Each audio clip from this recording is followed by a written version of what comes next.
Episode 1. Franz Kafka, The Trial. Holy shit. Yeah. How are you, Nick? I'm good. How you feel? I'm cold, but now I'm better because you made me warm tea. Thank you. No problem.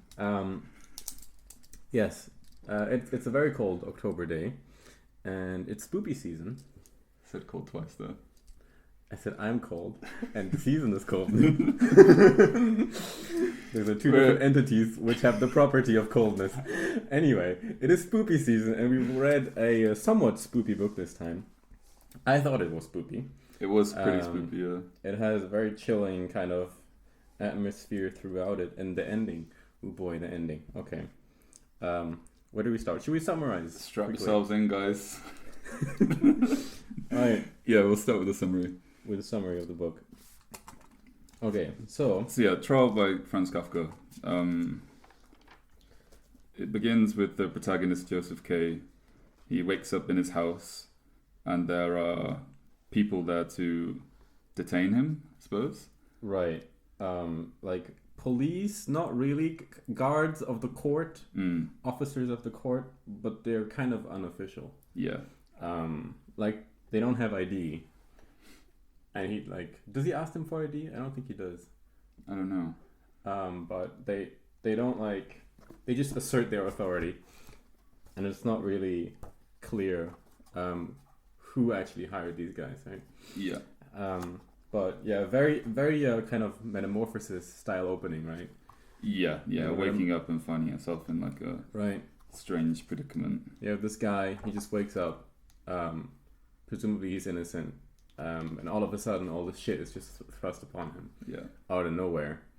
In Metamorphosis, obviously, we have our guy Gregor Samsa becoming a bug creature, and here we have Joseph K. Who's waking up and being told he's under arrest for what reason he's not being told, right? Yeah. So it's a crime to which he's not being told, and. We the reader also have no idea what he's being accused of. Now at this point, if it were me, right? If this was like Second Amendment style country, God's country, I'd be like, I want to see ID right now. Yeah. Let me grab my shotgun, right? But this is kind of frustrating to read in a sense because the main character, he has all this resentment and why are these assholes doing this to me and all this shit. He's also very outspoken as well. Yeah, but he's quite defensive and he's quite vicious in his defense, but it's nothing beyond words really, right? Yeah, he lashes out and then he realizes that it doesn't really help and then he's kind of embarrassed about it. Yeah. But he does not really pressure them in a way that would be more satisfying. If you don't tell me why I'm being accused right now, I'm gonna leave my room and if you try to stop me, we will be in a fight. Yeah, sure. No, he's kind of passive, right? Yeah, which is I think typical of a lot of Kafka's characters. So then, so he gets told about the first interrogation by phone that will happen the next week, and he ends up going to this place which is very kind of mysteriously located at, I think it's the top of basically an apartment block. Yeah. And it's this kind of residential area. Yeah, it's mentioned later in the book that all of the houses in the attics, they have the courts for some reason. Yeah. It's he goes into random places and then if you end up in the attic, all of a sudden you're in the legal system, right? And it's indiscriminate in whether you're in wealthy areas or poor areas. They seem to be in every attic, right? Right, but I it seems kind of poor areas more so, right? But not as definitely not as poor as the place where the painter lives. But anyway, we should get to that later. Well yeah, but yes. Oh no, because I'll forget. Okay. Because the painter, all of a sudden, a door opens and he's, this is the court. Yeah. So that's also the court, right? No, yeah, of course. They both have courts, but right. What I'm saying is where the painter lives is described as far more kind of impoverished and rough than the first place, which isn't. It's definitely not described as super nice, and it's definitely just a very ordinary residential place. but there's definitely a difference there, right? Yeah, it's like the apartment of a lawyer, an usher, or something like that. Like they have to clear their own apartment for the court to have their proceedings there, right? Which is very odd. It's almost kind of like guerrilla court, kind of like, I don't know, something. Very like makeshift. Yeah. So what happens in the court, Nick?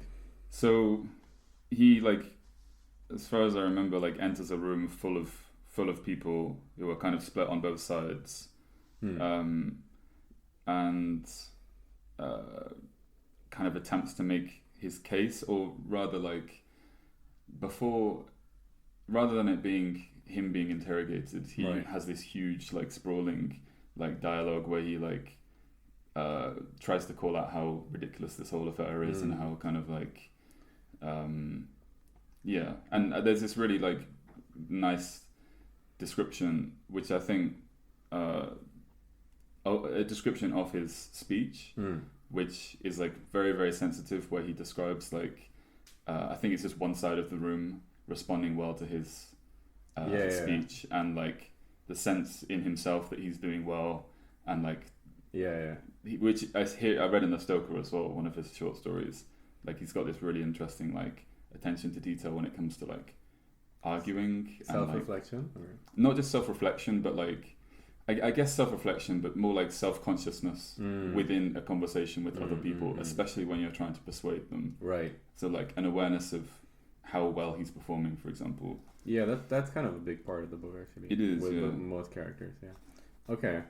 So, yeah, one thing about that scene as well, it's not like the court says anything at all, right? Like, like the what is it, inspector, judge, I guess. The judge doesn't really, like, you're this guy, you're accused because of XYZ, and, like, we never find out, spoilers, we never find out why the fuck he was accused in the first place. Yeah. And he doesn't even, like, question it, really, right? I mean, at first when he's detained, he's like, why are you doing this? But then he kind of just gives up on that inquiry. And he just goes on this route of trying to prove his innocence. It's somewhere between trying to prove his innocence and pointing out this whole affair is silly and unjust and so on. So he gives this speech, and he thinks it's going well, but then he realizes actually everyone there is an officer of the court. And he feels, I guess, humiliated or, like, made a fool. Yeah, and dejected, like, almost he's made a mistake by being so forward about it.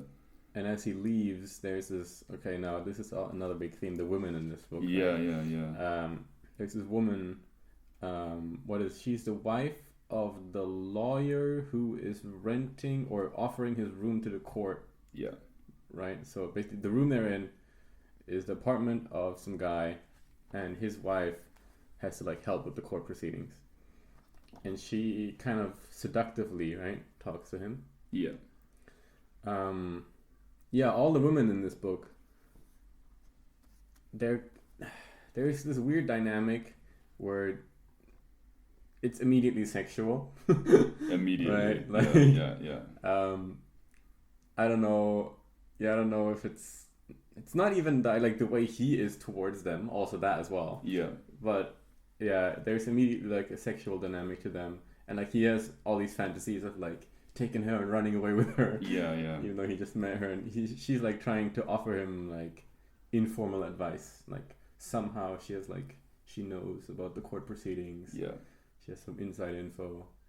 And I think, like, with the women specifically, like, he doesn't treat them all uniformly, but they all have the same kind of quality or fulfill a similar kind of function. Like, I noticed later in the book when we meet the nurse, he doesn't actually describe what she looks like, or, like, describes her, like, figure or anything much at the beginning. Right. Whereas with the lawyer's wife, like, I remember there being quite a lot of description about how she, like, appears and, like, her having sexual qualities. But it's almost kind of like, it feels almost like fantasy, like him trying to, like, write some kind of fantasy for himself, like the way that these women just kind of like throw themselves at him, or like there's this weird kind of like it's like without him even doing anything, these characters are just attracted to him, right? And I guess we later learn that like the nurse is attracted to people who are accused, and there might even be a message in that book, right? So there's the female characters are attracted to the accused in this book, if that makes sense. Yeah, that could be a thing. I think there is 3 main female characters. Yeah. There's the wife of the, I don't think it's the clerk. Let's call him a clerk. The clerk for the court. The clerk, the court official. Because the lawyer is a different character, so we should distinguish that, right? Yeah. I think, what is it? An usher, the technical denomination of the job he does. Is that it? I think in my book he was introduced as the usher. Okay. But anyway, which this might be the law court attendant. Was this the guy who carried her away? No, that's the brute. That's the bad guy. Yeah.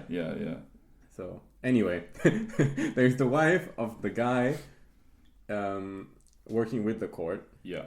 Then there's the maid of the lawyer, and then there is Fräulein Bürstner, which is so he lives in this lodging house, right? And she is a lodger opposite of his room.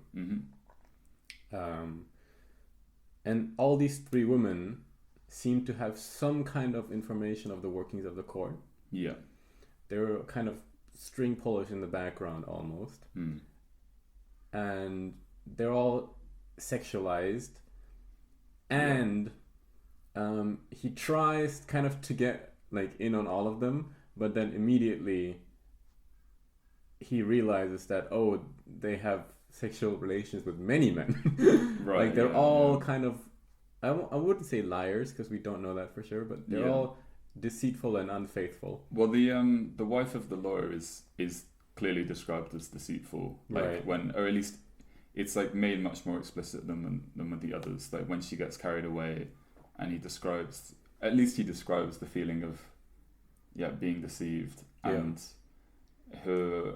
I don't really know what she gains out of that whole interaction, but it becomes clear that she's with this law court attendant guy, and that whatever was happening between the lawyer's wife and Kay before was just kind of like a play. Right. So she's married to this court guy, but then another court guy, who is very forceful, carries her away, and it's kind of implied that they're about to do it. Or in fact, he carries her away on the orders of like a higher court official, the magistrate. Possibly, yeah. That's mentioned explicitly, right? The magistrate, the judge who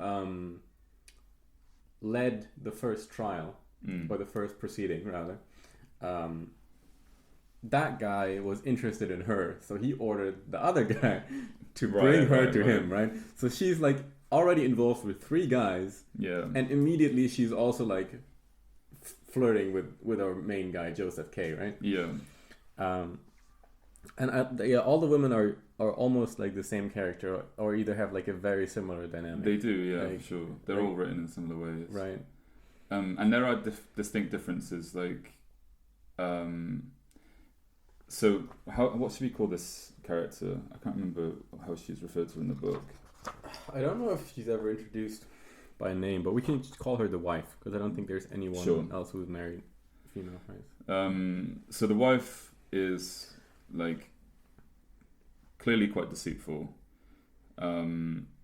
whereas like Lenny, the maid, she's like kind of. It's still not super clear whether she's like honest, and I don't feel like she is like necessarily super honest, and their relationship seems incredibly like weirdly balanced. But she does seem to genuinely like Kay, or like she does seem to like like treat Kay with like maybe trying to actually help him, even though she doesn't really do much. She does kind of like I don't know, provide some kind of support. And she also doesn't betray him, I think. Well, okay, we can get in on the ladies later. We should maybe try to just finish the summary quickly. Sure. First. All right. So, first trial is kind of a failure. We learn nothing. He kind of humiliates himself before the court. Yeah. Okay, other shit happens. He works at a bank. He's kind of a high official guy at the bank. Yeah. He's the chief clerk, the main clerk. Yeah, and he's in competition with the assistant manager. Yeah. Right. And which again is like not to get too much into this, but like the way that he values his job and the way that he like has this kind of like dogged devotion to ascending the ranks in his job is reminded me a lot of our boy Samsa. Gregor Samsa from Metamorphosis. Yeah. He like there's not really any justification for why he should value his job so highly. He doesn't seem to like necessarily even enjoy it that much. There's this kind of like assumption that he wants to, that he should. Well, I mean, in Metamorphosis, there's a clear motive, right?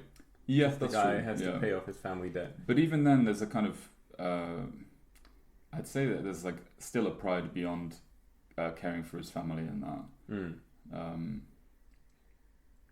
I went down that hill, but to close this branch off. Yeah. This guy Joseph, like he has nothing going for him except his job, I guess, right? Like he doesn't really have friends, it seems. Yeah. I don't think there's like, because if you're in like a shitty situation, like the first thing you do regularly is like talk to your friend about it, right? Yeah. But in the whole book, we never really meet any of his friends. Like he has clients that he's on okay terms with. Yeah. And like his boss likes him, but other than that, like he doesn't really have like anyone. He doesn't have a wife, obviously. Elsa? He like goes to this cabaret girl / prostitute every now and then. Yeah. I think maybe what's her name? Bürstner, Fraulein Bürstner, the person who owns the building he's lodging in. She describes. No, wait. Is that not the lodger opposite his? Oh yeah, you might be right. The woman owning the lodging house is, the fuck's her name? Whatever. Oh, Gruber, okay. Yeah, I mean she likes him apparently. But she also like sees him. She describes him as her best boarder, right? Right. And similarly to how in the Metamorphosis, the guys who, it was like quite clearly described how important the lodgers were for the family. There's like, I think in this book as well, it kind of comes from the same perspective that like, whilst you're providing a service as like an owner of a property, there's kind of like a mutual relationship going on, right? The boarder might feel some degree of responsibility to be a good boarder and to stay there, right? And continue the relationship that they have with the landlord, with the landlady. But yeah, this is kind of going in different directions now. Okay, so he has a career. He cares about his position, but over the course of the book, there's at some points people from like the court come to his job, right? They come to meet him at the bank. Yeah. And this is the weird thing. So at the start of the book, he's detained, or he's told he's under arrest, but then they let him go. Yeah. Right. We forgot to mention this. Yeah. Right? they let him. So he's under arrest, but we don't really know what that means. Like it seems like there's some kind of deadline at some point where he will be like on trial, or he will be judged for his crime, and like he has the opportunity, or at least he is presented with the illusion of having the opportunity to prove his innocence by going through lawyers, attending court proceedings, so on. and he can like he can go to his job, he can go anywhere he wants. I don't know if he can leave the country, probably not. But yeah, we'd assume he's under some kind of restrictions at some point. Right, but he can freely move. He's just kind of weirdly under arrest, and like people come every now and then, like come into his daily life, like people from the court, and you know they show up at his job, which then he freaks out about, like, oh fuck, if the assistant manager finds out I'm involved in this trial, it'll reflect bad on me and so on. And there's this weird scene where he goes into like a little side room, into like a shed where they keep, like a storage room, right? Yeah. Where they keep, where I think they keep firewood or there's some. Anyway, it doesn't matter. But he opens the door and there's like the two guards who detained him in the first chapter. They're being whipped. They're being flogged by someone else, or they're about to be. And he's like, "Oh, what's going on? Why is this happening?" And then they like plead like, "Oh, please have mercy, like because you talk badly about us at the first like court proceeding, right? Where he was like, oh, these guys, they tried to scam me out of my belongings," which actually they did. They were like, oh, in the court, this guy steals breakfasts from everyone across the land. They ate my breakfast, and like, so what happens is like these guys are being flogged because he complained about them. Weirdly enough, like at his at the place where he works. And one of them is called Franz as well, which I thought was quite significant. So he's the one that tries to kind of sell out his friend for his own. Right. So we have Joseph K, and then we have a guy called Franz. So we have. This is also actually one of the interpretations I read, was that like all the other characters, or at least the guards in some sense, are an externalization of the protagonist. Right. So you have Franz Kafka, right? Split into the guard and the main character. Anyways. So yeah, weird shit happens that inconveniences his life because of this trial. Like eventually his uncle comes from the country and he's all like, oh, you should see a lawyer, you're wrapped up in a trial, it's really bad. Yeah. Main guy tries to downplay it, is like, no, it's no big deal, like we'll work it out. Like he does go to see the lawyer, and this is a big thing, right? Yeah, it's a big section of the book. Lawyer is a big character. This is also where we meet the maid. Yeah. Leni. She is just like the wife, kind of this flirtatious woman who seems to have information about the workings of the court and is willing to help him, and is also like becomes his lover, I guess. Yeah. And the lawyer is this sickly old man in bed, living in this incredibly dark chamber and dark, like, and they only visit the house at night, right? He's like he's drafting up a plea, or that's what he's hired for, right? Yeah, submitting a plea to the court, which is essentially useless, but anyway, that happens. Eventually, your guy gives up on the lawyer, right? Mm-hmm. Dismisses the lawyer. This is after like a very, very lengthy discussion of the whole court system and how it's 2/3 of the book is in between that. it's like incredibly long. It's talks about like this. I think it is the lawyer, or in my version he's called the advocate. He talks about how the system of this court is set up as such that it's tries to eliminate the defense as much as possible, right? And tries to make the work of the lawyers or the advocates as difficult as possible. And it kind of all of the procedures of the court happen completely in private and are and the public is completely ignorant to these things happening. We also learn that like there are 3 different kinds of outcome. That's the painter though. Yeah, that is later on. So let's say that for sure. I guess one other thing we learned from that lawyer thing is that there's 2 court systems basically, or there seem to be 2 court systems. Yeah. There's the official court systems for things like parking tickets, I guess, and like, and there's like this weird fucking we're in your attic court. Yeah. Which, also weirdly enough, as the book goes on, like, our main character was never aware that this court even exists. But as he goes deeper down this rabbit hole of his trial, it turns out like everyone else seems to know.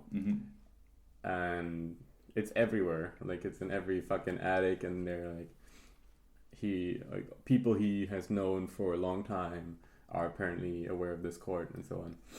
Anyway. So. Yeah. We also learn as well that this court has an infinite number of ranks within it, or like an unknown number of ranks within it, from like the lower courts to this like higher court that no one has ever really heard of or seen. Right. And we learn later that also extends to the lawyers themselves. There's kind of these two tiers of lawyers, ones that are kind of mythical that you never hear about, that only come out when they want to solve certain cases, but which is a parallel to the parable to the parable, I guess, to the story that what is it, At the Door of the Law. Yes, that is introduced later in the book. Anyway, so the lawyer is a character. Then there's the painter, Titorelli. What is it? He meets him through a client of the bank. He's introduced to this guy who might help him with the court. Right, the manufacturer. So the painter seems to have also some information about the court workings, and apparently he paints the portraits of the judges, right? That's his job. As did his father before him. And right, so the three outcomes of the trial. What are these? There's the, I can't remember the name of the first outcome, but it's like the ultimate outcome. Then we have ostensible acquittal and postponement. Indefinite acquittal? Indefinite acquittal, something like that. Yeah. Or definite, I guess. Yeah, so from the painter, he learns that there are three possible outcomes to a trial. One of them is not theoretically impossible, but the painter has never witnessed. Yeah. And he's also never heard of it either. Yeah. Apparently, it's like a mythical thing. Like, it seems to never ever happen, but it technically exists, which is, I think it's definite acquittal. Yeah. So basically, you're innocent, and the court recognizes that, and you can go about your life, and your records are erased, and you're just a free man again. Apparently, that never happens. Two other outcomes are, is it ostensible acquittal? Yeah. So this meaning what? So this meaning that how is this one described? Like you'll get acquitted, but the court can at any point they want reopen the case and be like, nope, you're guilty, and then the whole shit just starts all over. Yeah. He described it as like long periods of intense like effort, where you and the affidavits that are supplied, like they become irrelevant, I think. Right. If the case gets brought up again. Yeah, so the painter offers him through his connections to the judges, which according to him, so there's a difference here between painter and the lawyer. The lawyer is like official process, will write a plea and so on. Although, semi-official, because the lawyer is also like, oh, I have all my connections to the judges, don't go to the proceedings, it's a waste of time. And the painter is even like, oh, don't even go to the lawyer, that's a waste of time. Yeah. But I can write an affidavit for you and like circle it around the judges, and if they sign off on it, then you can get ostensible acquittal. So basically, doesn't really solve the problem, just delays it for a little bit. Yeah. And then the third option is postponement, right? Or indefinite, something like that. It's just described as postponement in my copy, and this is basically where you try and prevent the trial from being brought up to its like first initial stages in the first place. Yeah. And you do this by maintaining a good relationship with the judge, and he describes it as like basically visiting them constantly to try and. It's not really clear like exactly what you're expected to do when you meet these judges, but like just play along in the whole charade, right? Yeah, I suppose so. Go to the court proceedings every week or some shit. Like, be polite. Ask them about their day. Like, it's not clear though why that would postpone anything, Right. No, it's not.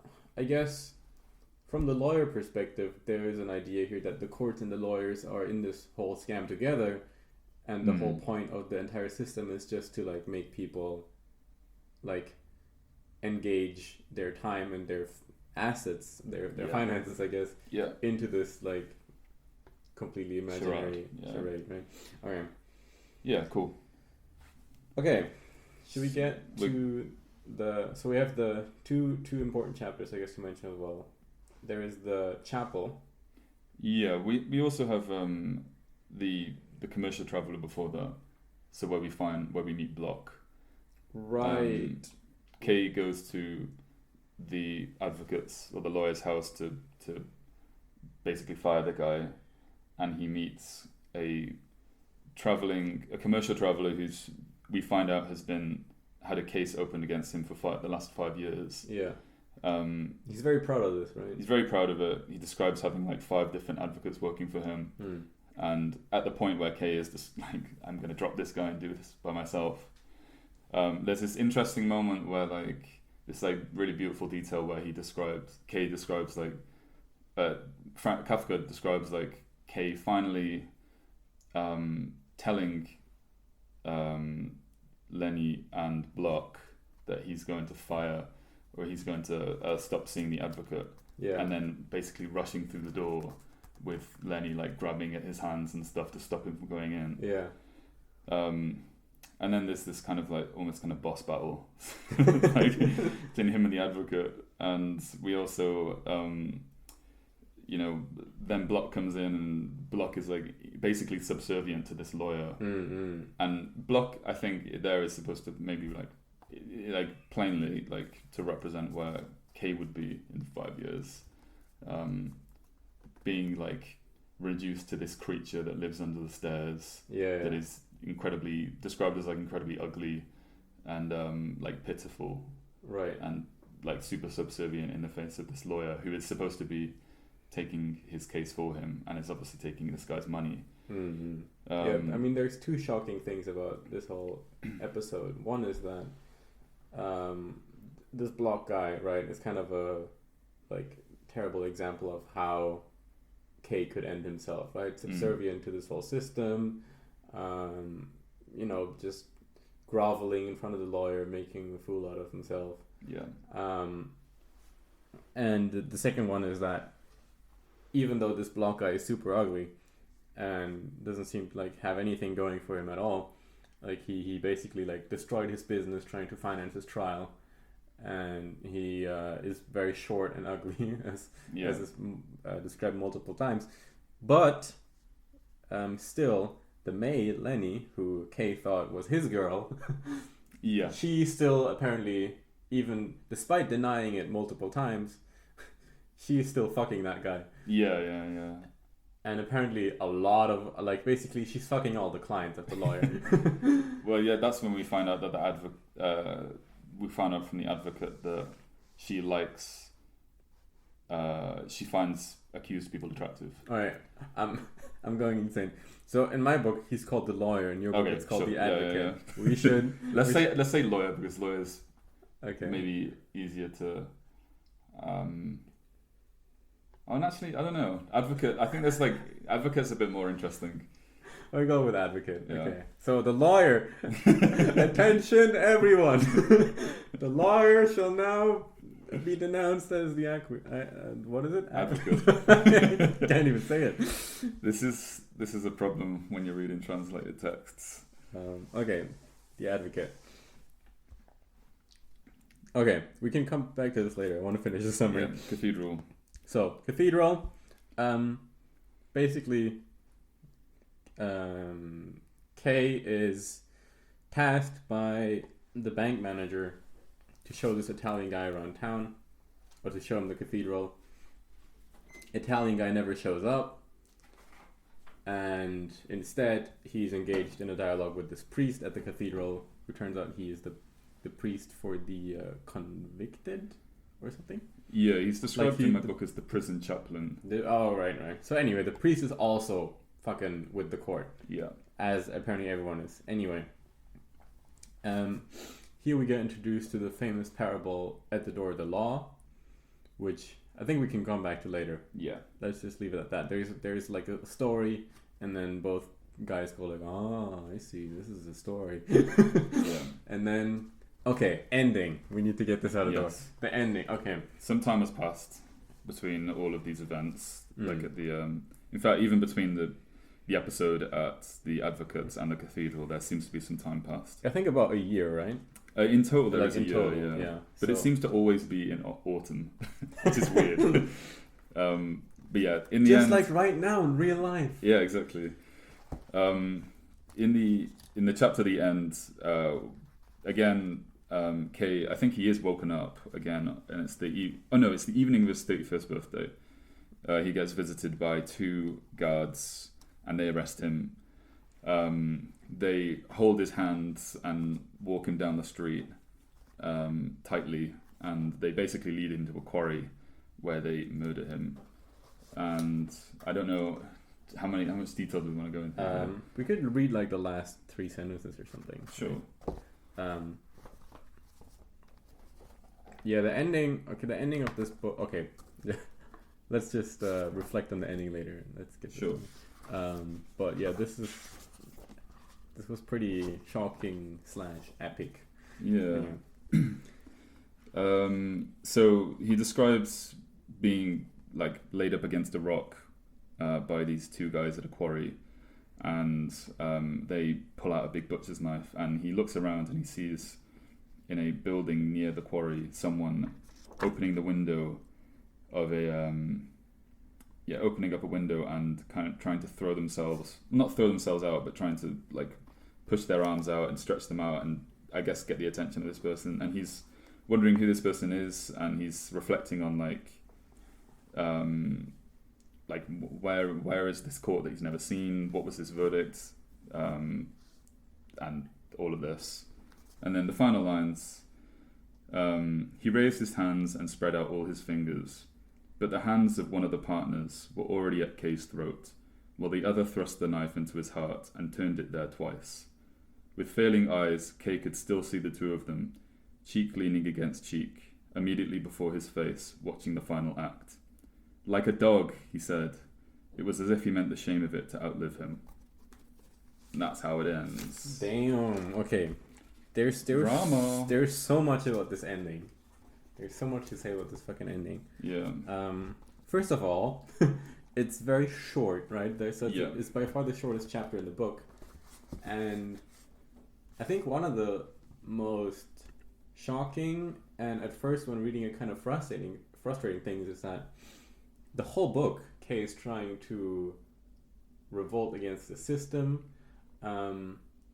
He's, as I said, he's trying to prove his innocence, but also pointing out how nonsensical this whole thing is. Mm-hmm. He tries different people, like the lawyer, the painter, whatever.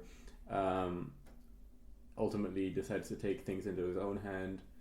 But he's always fighting back, right? That's the whole, he even considers, putting his job on the back burner and maybe taking leave of absence just to get this trial out of the way. But then when the ending comes, these 2 guys dressed in black, they just show up at his door, and he's just kind of completely passively resigned. Oh, I die now. Yeah. And then, they take him away, and he walks with them, right? There's no force at that point. They, weirdly mend into this one creature, almost. Yeah, there's an illustration in this, which maybe we'll, find a way to attach. It's described as them grabbing him both by the arms, right? Yeah. So one to the left, one to his left, one to his right, and they lock arms, and then they in lockstep, almost as one uniform creature, they walk away, right? Yeah, and not only is he's controlled by them, but at the same time he has a degree of control over them, because when they walk past the police, which is another thing that's probably quite significant, he runs. And he describes when he's walking over the bridge, he will turn one way and they will turn that way as well. Yeah. So it's and he also stops, right? At one point when he's being led off, and he's I refuse to move. But it's as if there's no moving backwards, or there's no moving away.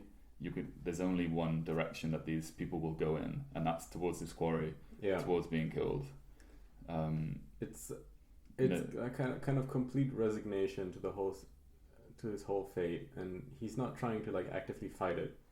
Well, he does try to fight it, but again, like he like, because there's that point where he stops in the middle of the square or something, and I think it's Bürstner that comes out, and that's what causes him to carry on walking. Right. So the woman shows up again. Yeah. The lady who was opposite of his room, she shows up out of nowhere.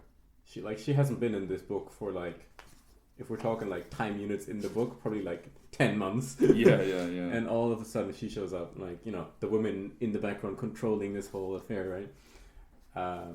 Or that could be an interpretation, but sure.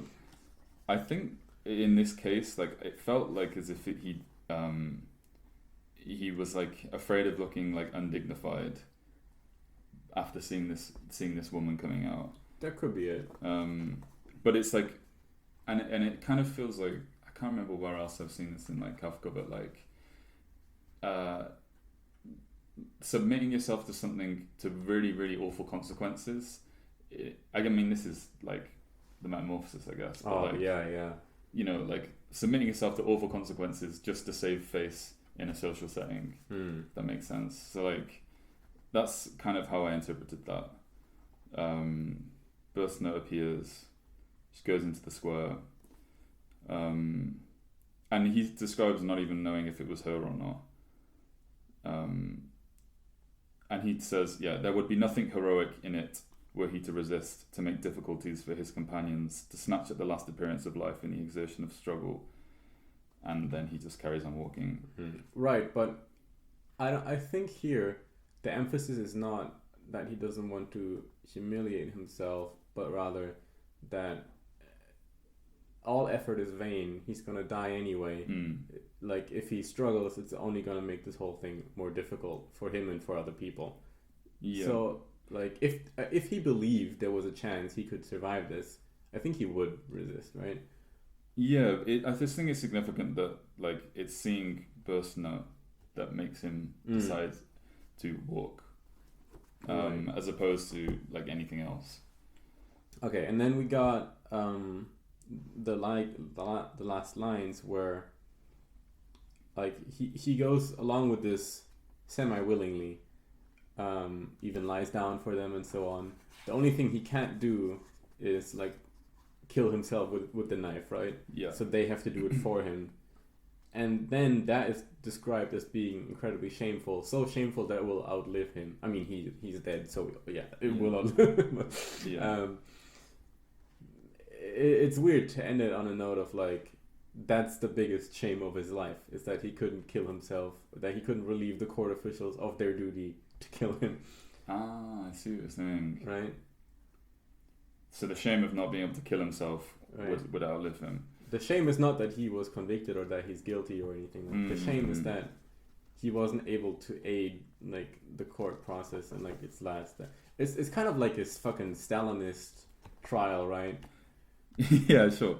But I don't know. Like, what are the last lines in your work, in your translation? I understand what you're saying, but you didn't interpret it that way. I thought it's like a dog, killed like a dog.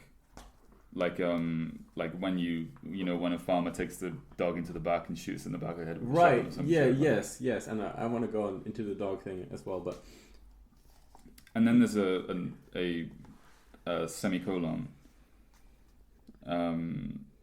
linking it to the sentence about shame. Yeah. So it says, like a dog, he said, it was as if the shame of it must outlive him.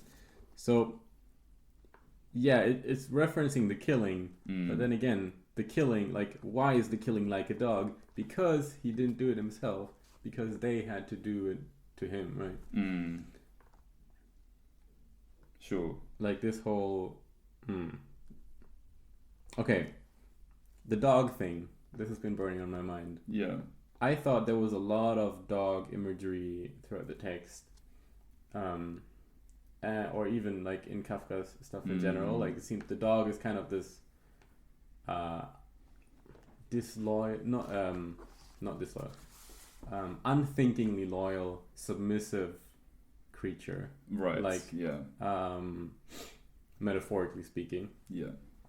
And when we have the merchant, Block, he is described as like groveling like a dog in front of the lawyer. Yeah. And was like, if even Kay like tells him to crawl on all fours, or makes some reference to that. Like, if the lawyer said to crawl on all fours, he would be happy to do it. Yeah. So that's the thing. Yeah. Also, as well, I don't know if I'm not sure if this like works in the same way, but when he first, when he kisses Lenny for the first time, or Lenny, he describes her like sitting on his knees, and there are like these kind of animal qualities that she has, like these webbed fingers and stuff. Yeah. And yeah, she's apparently not super attractive. No, but also she's like kissing him and biting him and stuff as well, like kind of like right. He's described in kind of like an animalistic way, which I thought was meant to kind of highlight her being some kind of like chaotic or deceptive kind of character. But yeah, I don't know if that really connects through with this in the same way as it does with Block, but there's something going on for sure. I saw this great interview. Fuck, I forgot the name of the guy. Anyway, some unnamed person. Yeah. No credit is given. I'll write it down next time. But there was one scholar who interpreted the whole, like he's like a Kafka scholar, and he mentioned how a lot of the imagery in this book is related to the Jewish Kabbalah, like a lot of religious imagery, even some Greek stuff. How like the three options that the painter gives him, the outcomes of the trial, they all symbolize like some three-headed god thing in Jewish mythology apparently. Really? And also the ending where, because the guys are dressed in black, right? The guards who take him away. Mm-hmm. And he is described as wearing the formal attire, which at the time would also be black. Right. Like that there is something about like a three-headed black like creature or something. Yeah, I don't know anything about this kind of esoteric kind of Kabbalah stuff. Apparently Kafka was kind of into it though. Okay. And like he had some friends, and he was also like more interested in like more the like roots of Judaism. Kafka of course is Jewish, right? Yeah. So yeah, I just want to mention that is one way, one route that you can go down, but we're probably not going to do it because I actually don't know anything about this shit. Yeah, no, absolutely nothing. But there's some really interesting stuff there if you want to spend like another 30 hours on this. Yeah, and maybe it's like significant as well. Like at the beginning of the book, we have the two guards, and I remember there being a description of the two guards standing behind him as if they were all like a kind of a set, basically. The two of them standing above and being super tall, being tall above him. And actually, come to think of it, in the Metamorphosis as well, the lodges, there are three of those as well, the bearded lodges. Fair enough. Yeah. Right. This seems to be a repeating thing. Like, yeah. I don't know if it's super relevant for the plot, but it is like an aesthetic element for Kafka's writing, the whole like Jewish Kabbalah stuff. Sadly I'm not an expert, but for interested people that's definitely a thing to look up for sure. What was I gonna say?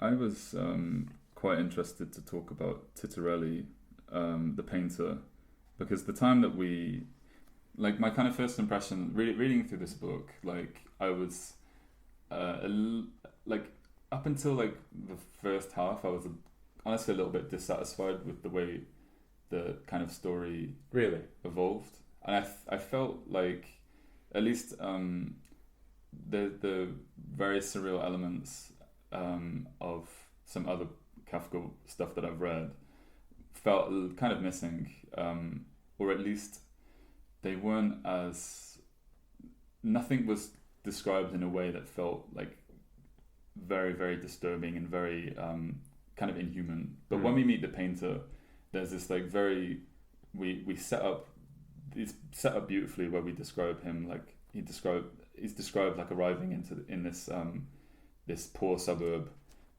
poor residential area, which literally has like ooze flowing over the snow and like toddlers like lying in the fucking dirt and stuff. Yes. And then he makes his way and he's followed by these children, goes up this precarious staircase to where Titorelli lives.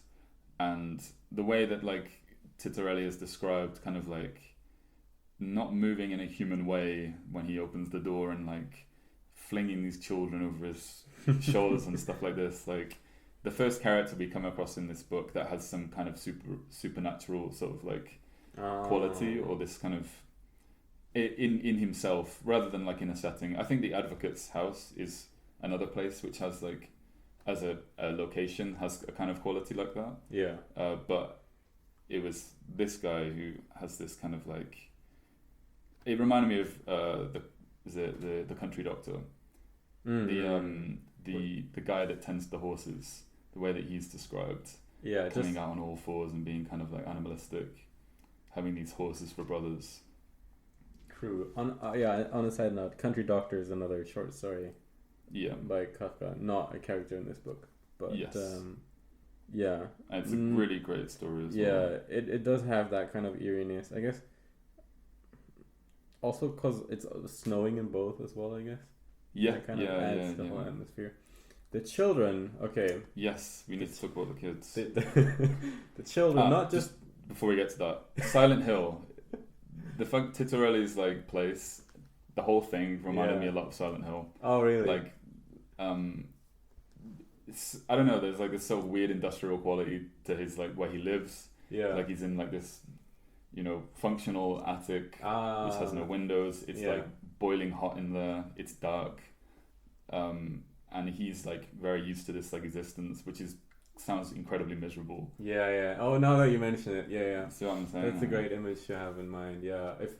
For people who know Silent Hill, fucking the apartment buildings. Yeah. Yeah, very, very similar to the Titorelli apartments, and in general the kind of or even like the court offices, right? Yeah, for sure. Like, I wonder if they were influenced by Kafka. Quite possibly, yeah. Right. I mean, Kafka did have big influence in Japan. Oh yeah, I mean just in worldwide, but yeah. The children in this book. So there's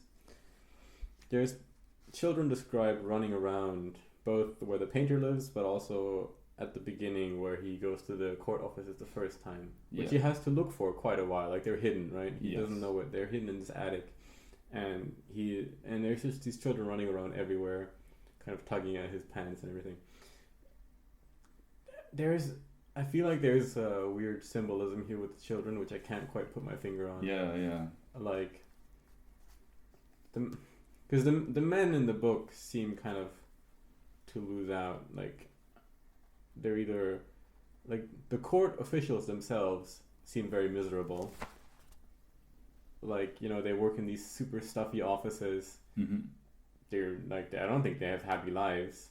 And this goes also about the parable of the Lord, the law, right? The people working for the law are enslaved by the law in a sense.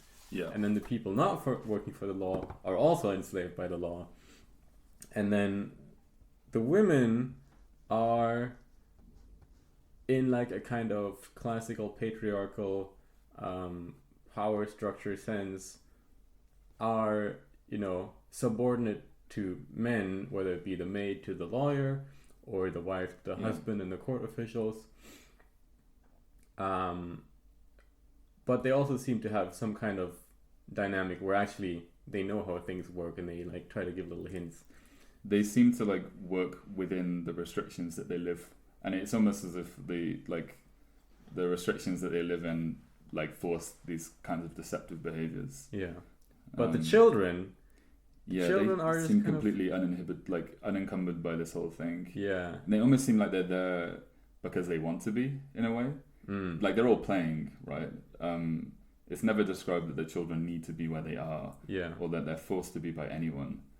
And obviously, like being in an apartment block, you in an ordinary situation, you would imagine kids running around anyway, in some kind of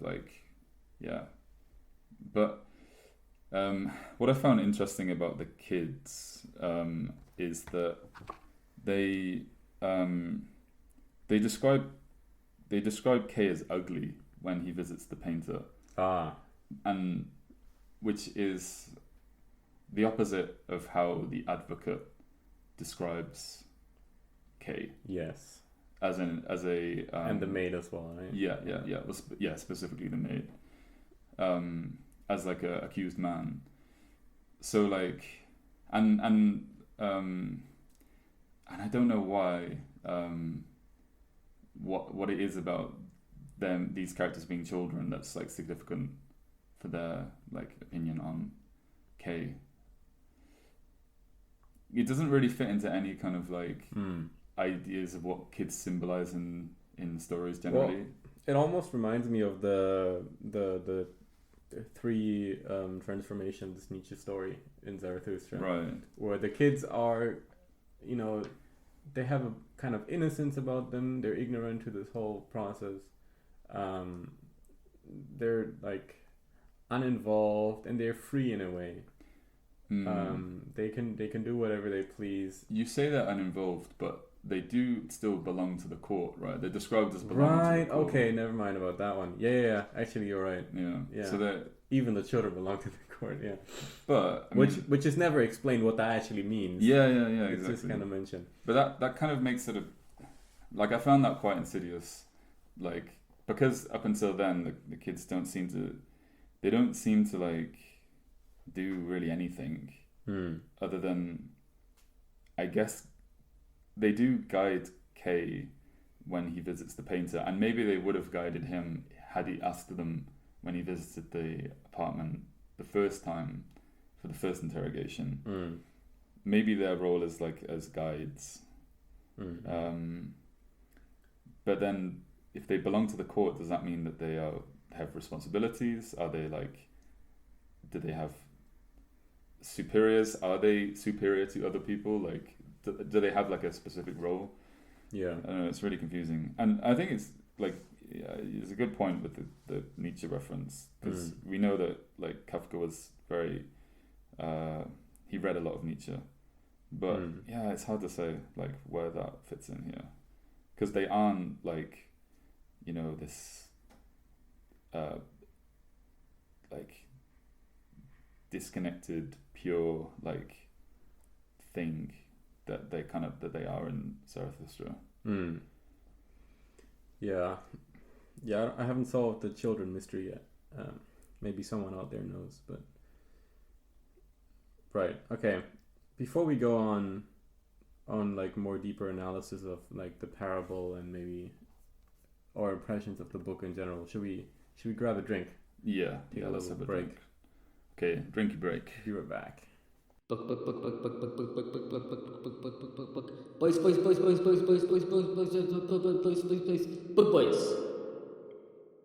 We're back.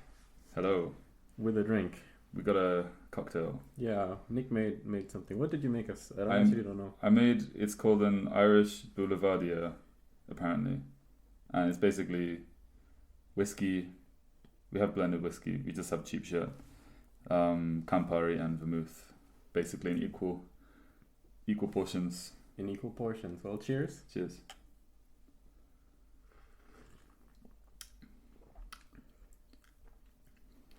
Thoughts? Quite strong. Yeah, it's pretty strong. I taste the Campari for sure. It's actually not bad. It's interesting, yeah. All right. Cool. It has like a spooky little tinge. It does, yeah. And it is fucking dark outside as well now. So let's get into the horror of this trial. Yeah, let's do it. I thought it would be good to begin by we haven't really addressed who Kafka is. Right. We haven't talked a lot about who he is, so I thought we could start from here. Pick it up again from there, yeah? Yeah. So... Good Jewish boy. Sad life. Yes. Very depressed. Very sad life. He was born in what is now today Prague.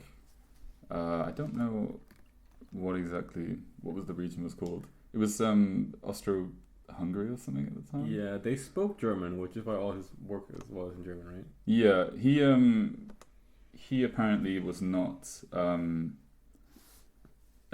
He was like part of quite a middle class family, which is why he was able to speak German. I see. And okay. apparently that gave him quite a bit of social mobility, but it was perceived as like a very functional language. Right. But yeah, very tortured dude by the sounds of it. I ordered his diary, which still hasn't arrived, but there's a good Twitter page which uploads passages from his diary. Uploads them by the day, so you get to read. For example, like today I read October the 23rd, his diary entry, and you kind of get an interesting glimpse into his life. So yeah, I would suggest anyone who wants to kind of get an idea to check out that Twitter page. Can't remember what it's called, but I mean, you search Twitter Kafka diary, you'll find it. It's just done by a bot. But yeah, he was born in 1883 and he died in 1924. Yeah, dude, he fucking... Do you know how he died? This is horrific, dude. Isn't it like pneumonia or something? Yeah, well, he had... Whoa. No, I forgot the name of the disease. Yeah, he had some kind of infection. He turned into a beetle. Pneumonia. But that's not what he died of directly. So his throat... Right. His throat swelled up. And to the extent that he couldn't swallow food. So he starved to death. Seriously? Yeah. Oh, that's like poetic, isn't it? Fucking awful. Yeah, apparently he was like just in bed slowly starving to death because he could like literally not get food down his throat. And according to Max Brod, so Max Brod is like a key figure in his life, one of his best friends, who also was responsible for publishing all of... maybe he did publish it, but he was at least the person responsible for Kafka's entire writings when he died. Right. So there was some stories like the Metamorphosis, which Kafka published during his lifetime, but novels like The Trial and the Castle were published after his death by Max Brod, against his will, probably. So Kafka wrote this letter to Max saying like, after my death, just burn all this shit, don't publish it. Yeah. Some people claim that Kafka knew that Max would publish it anyway. Yeah, and so even Max says that himself in the epilogue to the trial. It's unclear what Kafka's real intent was, but he did technically write that letter saying that, you should burn everything. Yeah. Well, okay. I think the trial was actually published from Jerusalem. I think Max Brod went to Jerusalem. Really? He was also Jewish, I believe. Right. Anyway, can I use this as a little segue to go into the Jew problem? I might use this podcast to help with like a job interview at some point. So, all right. So I read this awesome paper, scientific journal article by, let me botch this name, Michael Levy, L, O with the dots on it, Ö, umlaut, right? W-Y, which is called Franz Kafka's Trial and the Anti-Semitic Trials of His Time, published in 2009 in the Journal of Sociology and Self-Knowledge. Right, so this paper tries to kind of link, or not, it tries to link, it uncovers or it highlights the social reality of Jewish people at the time, and how that probably influenced Kafka's writing of The Trial. Right. So from the 1880s to the 1910s, during like Kafka's like lifetime and writing time of this book as well, and well, obviously later we have Nazi Germany and that whole thing, but even during this like time that Kafka was a kid and wrote this book later as well, we have Jews all over Europe in different kind of countries and government systems being suddenly prosecuted for apparently no reason other than being Jewish, right? Like being completely innocent, and usually they were accused of ritual murder, like really, killing someone and using their blood in like a ritual or some shit, right? Right. Which is kind of an obnoxiously like obviously untrue accusation. Yeah. For the vast majority of these cases, or probably all of them. In a similar fashion, it's like in the trial, not saying why you're accused, right? To kind of like to save, like admitting how ridiculous the accusation is, right? So in the trial in the novel, we never found out why he was accused. In real life, these people were all accused basically of ritual murder, which is also like kind of a fake front that you can't penetrate. Right. Anyway, we have, for example, the famous Dreyfus trial in France, Hilsner trial in Czechoslovakia. So these are kind of understood to have influenced this book. And, as I said, regardless of country or government system, be it absolutism, constitutional monarchy, republic, these people were all like,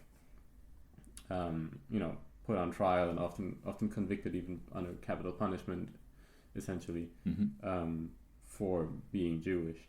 So, and the author mentions this one passage from the book, which I also in my first reading thought was kind of significant. It's very near the beginning where he's first put under arrest. So the book, or the trial in the book, mentions, somebody must have slandered Joseph K., since without having done any evil, he was arrested one morning. And this is stated by the objective narrator, who then goes on to describe like the scene, right? Yeah. This is not like an internal dialogue of Joseph K., right? Yeah, sure.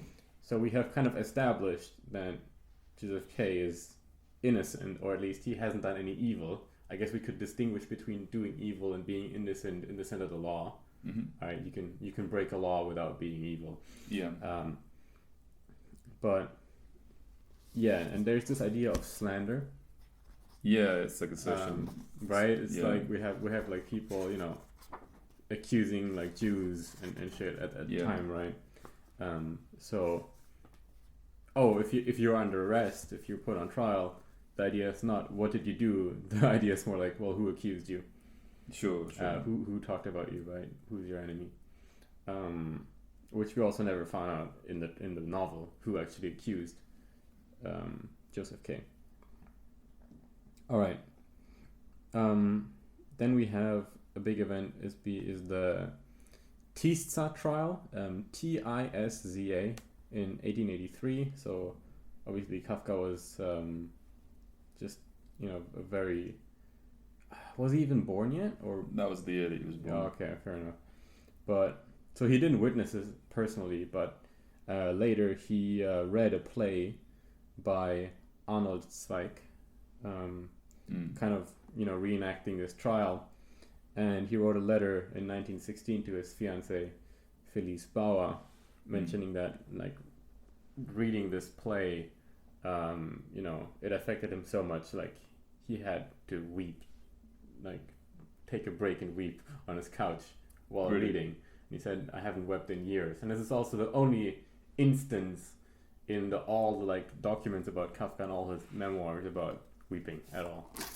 Really? So this must have really influenced him, and he was involved in all kinds of like Jewish societies and even like libertarian anarcho societies, like anti-government kind of circles, right? Yeah. All right. Then we have the Hilsner trial. This was in Czechoslovakia. Another big. I mean, there's hundreds of these cases, but these are just like the big, well-known ones. This is also thought to have influenced him quite significantly. I'm just going to read a quote from this article by Michael Loewy. Quote, "In this year, a young Czech Jew, Leopold Hilsner, living in the town of Polna, was accused of ritual murder against a young Christian woman, Agnes Hoca, in order to use her blood for the Jewish Passover rituals. Found guilty in spite of the absence of any evidence, Hilsner was condemned to capital punishment and only escaped death thanks to the campaign in his defense waged by the Democratic politician Thomas Masaryk, future president of the Czech Republic. Following a revision of the trial, he was only sentenced to life." Okay. I mean, there are very clear parallels, I think, between these kind of trials and this book, The Trial. Yeah. What is, however, interesting is that even though Kafka is involved in all these kind of Jewish societies and he published for like a Jewish magazine and so on, he did not make this book explicitly about like anti-Semitism. That is distinctly not a motive of this book, right? The character doesn't have a religion, a nationality, anything like that. And this is a really great passage from this article by Mr. Loewy. So he writes, he, being Kafka, did not react to them, being the Jewish trials, only as a Jew, but also as a universal spirit who discovers in the Jewish experience the quintessence of the human experience in modern times. Right. Yeah. So it's abstracting this idea of the oppressive autocratic state. This potential. Right. Yeah. Which eventually obviously evolved into Nazi Germany and even like, you know, the Stalinist trials and so on. Yeah. Kafka kind of picked this element of the state acting through the law in kind of an oppressive autonomous fashion. He picked this up like without making any like fucking identity politics bullshit out of it. Like this is whites versus blacks. This is Jews against Christians. This is left versus right. It's kind of the humans versus the state basically. Yeah. Which I really like, and I think kind of shows as well that like Kafka as a thinker. How to put this? Like he's very, like kind of being a philanthropist, I would say. Like really concerned about humans in general, and despite being himself involved in kind of demonstrations and some like political like movements in Jewish societies and so on, in his work, which he kind of revered as a very holy practice, his writing. Yep. He did not make this a political or like an identity thing, but rather a general statement about humans, right? Yeah. Or perhaps a warning. Yeah. Anyway, that's a really great article. Yeah, sounds interesting. Yeah, what did you think reading this for the first time yourself? Did you pick up like any, like obviously there is like a underlying indication here that, you know, we have the totalitarian state rising in Europe. Anti-Semitism is obviously a motive at this time as well. Like, but did this book make you feel like it was linking at a specific kind of thing? Linking to like a real like a epoch relevant event or something like that. Like if you just read this and you were asked like the simple question of what did the author want to tell you? Yeah. Like what's your I don't think this was like I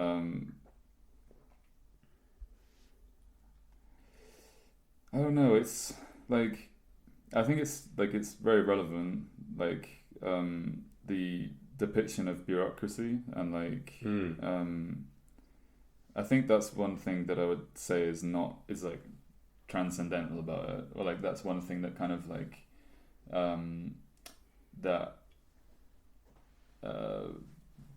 that's one thing that we can read through this that we still can find relevance in. Like when K is this pretty disagreeable guy, and he's in some ways at least, he is very kind of headstrong and like a lot of other Kafka characters have this like weird sort of confidence about them and confidence in their ability to at least speak. Yeah. Maybe not in action, but like, or not at the crucial moments. But like, you know, Kay, there are so many points in this book where Kay is like, right, you know, fuck this stupid system. I'm gonna like tear it down, or I'm gonna like deal with it like no one else has before. Yeah. And this kind of like frustration that I've also personally felt like going up against.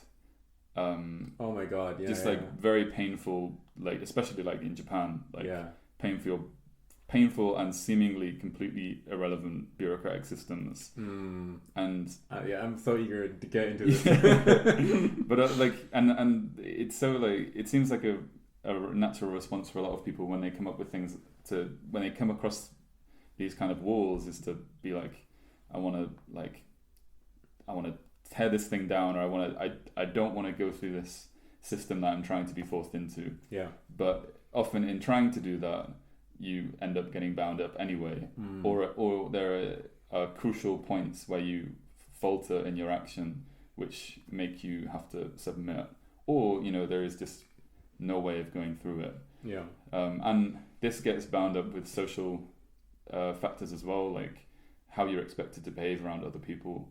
Obviously, you can't like just scream at some person in a city hall because they're like because you're like trying to, I don't know, or like when you're trying to get your phone contracts in Japan and you don't have a credit card, and then you try and get a credit card, but you can't do that because you don't have a phone number. Like this like crazy paradoxical like. Yeah, you can give the big case speech about how this whole system is illogical and everything. And you can think you perform really well, but it doesn't do fucking anything. Right. This, like, for me personally, this book is like a perfect metaphor describing the process of grade inquiry at a university. Like, it's actually the exact same fucking thing. Yeah. Like, you got like a worse grade than you thought you would get. And you're like, oh, what the fuck? But I got like full score in the exam or whatever. Right. So you go through the official process. You write a letter to the office or to the professor in charge, and you get like a response like, oh, well, all the grading criteria is stated in the grading policy. Yeah. And then, well, but according to the policy, I, fulfilled all the, requirements. So what seems to be the problem? And like, as you go down this exchange, it gets like more and more informal, and like you can tell the others, similar to the court in this fucking book, like the professors and the people working for the university, they're like so upset that you're even asking the question. Like, how dare you have the audacity to ask why you're accused? You're accused, for fuck's sake. Yeah. And obviously, as well, the conclusion, there's absolutely nothing you can do. Like, there's nothing you can, even if you are able to demonstrate how the gap between the grading policy and what you submitted, like how there is a discrepancy in the university's, administration of the policy. Like, no one gives a shit. Yeah, like, it's you're not just going to told, change like, anything. well, the whatever, they'll come up with some convenient thing. And if the whole exchange takes like a week, then they'll tell you like, well, you can only change the grade like 2 days after they come out. So sadly, Sure. It's this really hit home. I think, I'm not sure who it was. I watched a short video on YouTube, someone giving their like remarks on the trial, and I think on bureaucracy specifically. I don't think it was Žižek. I think it was David Foster Wallace. And he talked about, I think like this, he gave like an example of like English bureaucracy or something, where like a concrete example of where there is a phone line to, it could be, for example, taxes. If you like receive like a fine or something, we could talk about fines maybe. You receive a fine in the mail, and you're instructed to pay it. And they give you, on this letter that you receive, you also get a phone number where you can launch a complaint. And you call the number and it doesn't connect. Awesome. And like the whole idea of this like fear of this like thing that you can't see, you can't visit, you can't contact, but it's like the higher court. Yeah, it's there, but and you're told that it's there, but you can never access it. Yeah. And it's like this symbolic thing. You have like a phone number. So, it's in a way like the state or the organization, the institution has done everything they need to do to show that this bureaucracy is accessible, or like you can overcome this bureaucracy. But in reality, it's not. It doesn't lead anywhere, and it's designed not to. So it's like, at once,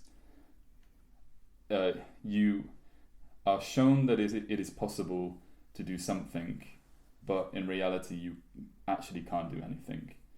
And as we learn with Kay as he goes through, what do we learn? We learn that like the court makes their decisions as soon as they see you, and they will basically never change their decision. And so the only other options you have are these two other things. Ostensible, what's the word? Acquittal, or the postponement, which we then find out he can't even get anyway. Right, and we really kind of the same thing. Yes, they're basically the same thing. They're both awful in their own ways, and kind of the same ways. We know the definitive acquittal has never been seen, and even if it has been seen, the records of it are erased. So it's like, it just seems like this system is just made to inflict pain on people, and just be cruel. And even though the lawyer says that, the advocate says that they have all these this backlog of cases where they managed to gain like acquittals for the clients, the advocate never shows them, supposedly keeps them in a locked desk drawer. And we know that even after 5 years, Block his case hasn't even started. We find that out. His case hasn't even started after 5 years. Which is kind of a moment in the book where he like loses his shit. It is funny. Like it's genuinely funny. It was funny. It's like because he was bragging so hard about like Oh, your case. Oh, your little baby case is 1 year, dude. My Big Daddy Dick case is already 5 years. I've got 5 advocates. And I've got 5 lawyers. I've dismissed all like my business is going downhill because I'm paying all my money for this trial. And then like he comes into the lawyer like very reluctant to see him as well, and like casually lets it slip that your case hasn't even started, and don't even whine about it, right? Just like steps on his shoulders, pushing him down. It's awful. So okay, would you then say that the trial is a criticism of bureaucracy or the state as such? I don't know. Like I think that you could like take that quite like straightforwardly. Because I think that so many people affirm that it's almost the canon interpretation. Yeah. It does seem to be like the main interpretation of this book is that. I think it would be interesting to try and pick that apart. Yeah, I've read something by a religious scholar who was saying that it's more a general criticism of the idea of judgment itself. Right.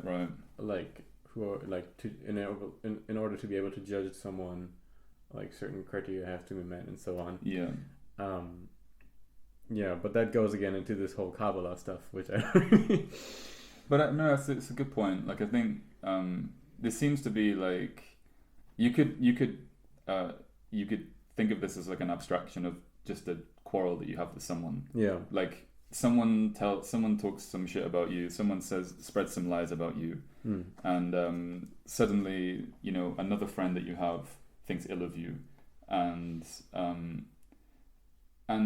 if you hear something bad about someone that you have you're kind of like faced with the choice to go to this person who's been accused and try and understand what their perspective is, or you can kind of completely ignore that and be fixed in your opinion of someone. And like we see that a lot in like just general interpersonal interactions, like between people. I don't know, I think there's something there. Maybe it's more like it's blown out onto a bigger social scale, this kind of like thing. I mean, one interesting aspect about the book as well is, I guess, that it was like there's an ending, but it's not super finished. Like, I think the Titorelli chapter, the painter chapter, it just like ends in the middle of the chapter. Right. So this chapter was never finished. And there's some unfinished chapters as well that didn't make it into the final version of the book, which Max Brod edited. Yeah. So my question to you is, which some people have claimed, but I don't really think is the case. If the book was like fully finished by Kafka, would we eventually learn why he was accused, or like why he was convicted? I don't think so. No. No, me neither. No, like it doesn't seem like the point of the book for us to know that. Right. So then the question, and me too, and I feel very strongly about this. But this then in turn gives rise to the question: well, why do we feel about like this? Because in my opinion, the process of reading is supposed to be frustrating. Like the fact that the book doesn't give you that is frustrating. The book is like, in a way, like the book is an authority on what you're supposed to know. Right. And you can't get that from it. You know what I mean? That's good, yeah. And that reminds me of another one of his short stories. Which one was it? A Message from the Emperor. This book, this short story is really, really interesting. It's basically about it describes a messenger who has been given a message by the emperor of this ginormous civilization, and the messenger is delivering it to you. The author addresses you, who lives on the Imperial outskirts, basically. And it describes the messenger trying to go from the center of this civilization, the center of this. It's essentially a city, but it's more of a country, I guess. To you, but it taking so long to go through all of these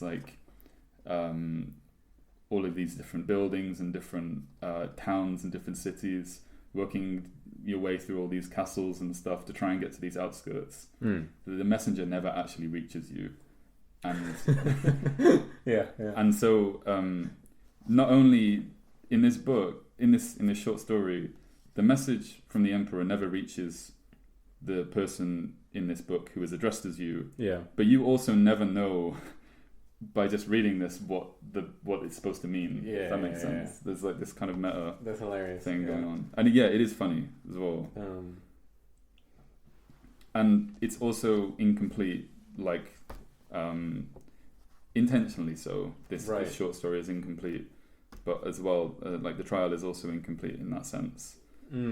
And I think like Kafka doesn't care about frustrating people with like his stories. No. Like he has like all these sections which are just rambling, like some character talking about, like when the advocate explains the court system, and even, I mean, you could maybe like argue that it's because they are quote unquote unfinished, but like, you know, he doesn't write with any economy really. No. And I mean the significance of Kay and us as well never knowing why he's accused or convicted is kind of the main point. Showing how rotten the system is. Which is why I think it's so significant, and I don't think we would ever learn that even if Kafka polished this more. Speaking of polishing, loved the ending, loved a lot of the aesthetics, a lot of the feel of this book. Holy shit, it needs an editor. Like it's not super long. Like, you know, we read it in 2 weeks. Like just on the side, which is okay. But man, I feel there was definitely like a lot of kind of side branches and ramblings where I feel like it didn't really go anywhere. Like it added to the atmosphere, but it certainly did not add to the plot.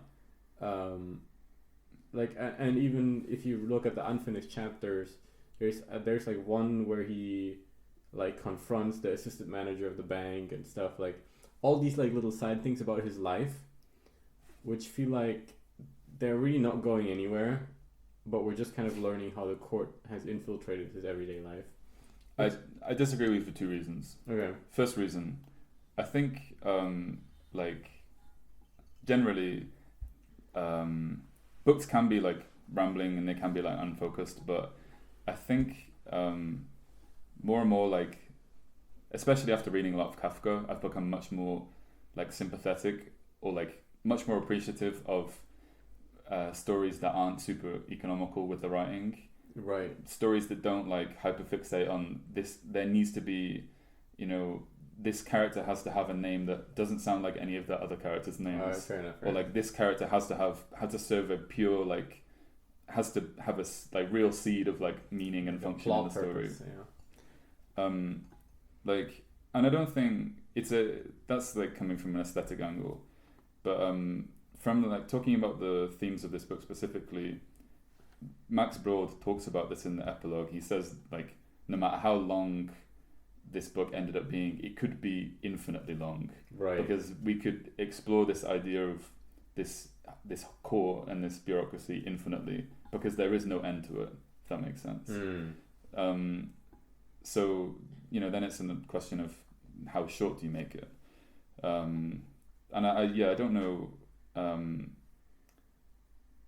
I don't know. I did find that like parts of it were rambling and kind of long, but I didn't necessarily dislike that about really it. No. Yeah, I mean, I wouldn't delete any of the chapters, but for me, especially the chapter with the painter, just went on forever. That was one of my favorite chapters. You mentioned it earlier, and I kind of raised an eyebrow when you said really?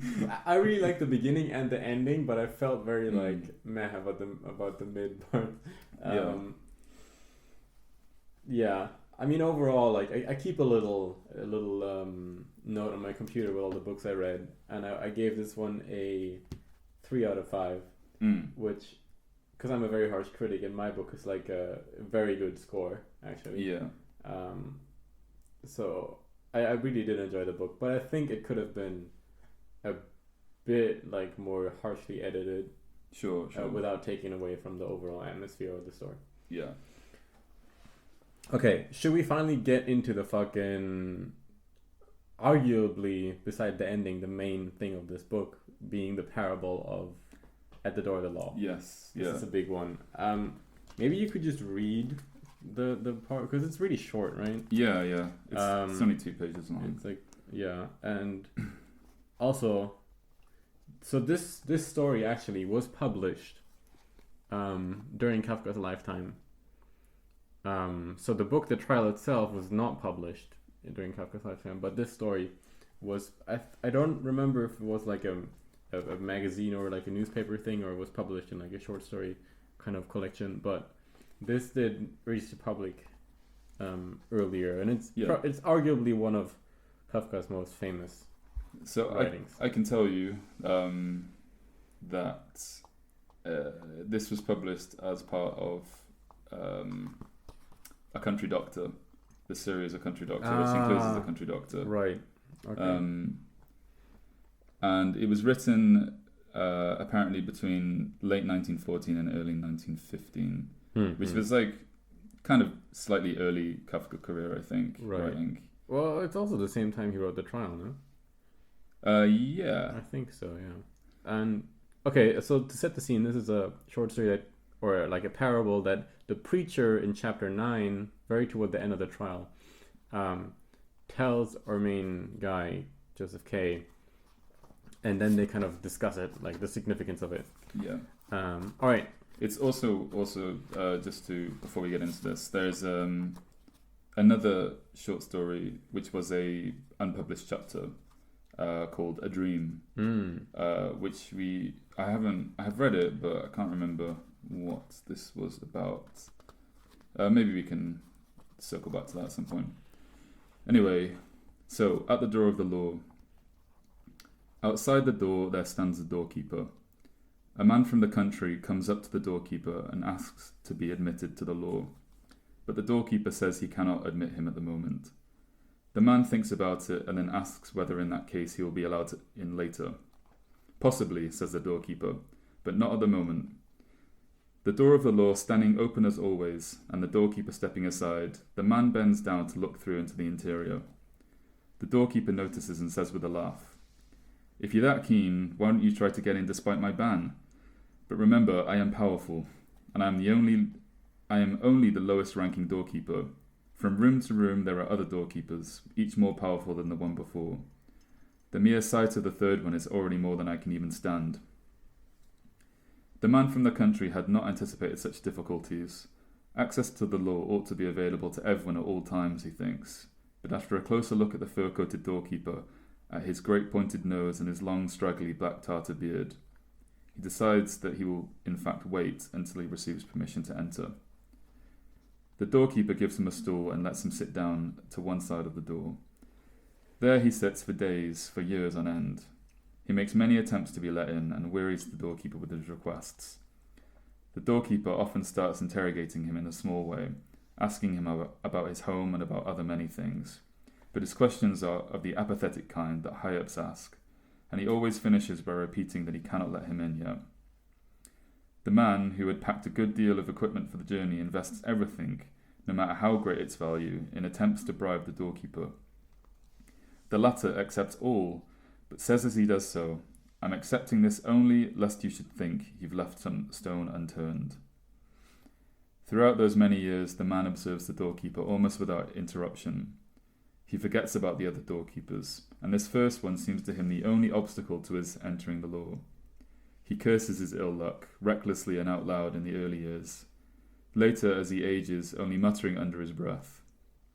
He grows childlike, and having in his years of studying the doorkeeper come to know even the fleas in the man's fur collar, he pleads with the fleas too, to help him by persuading the doorkeeper to change his mind.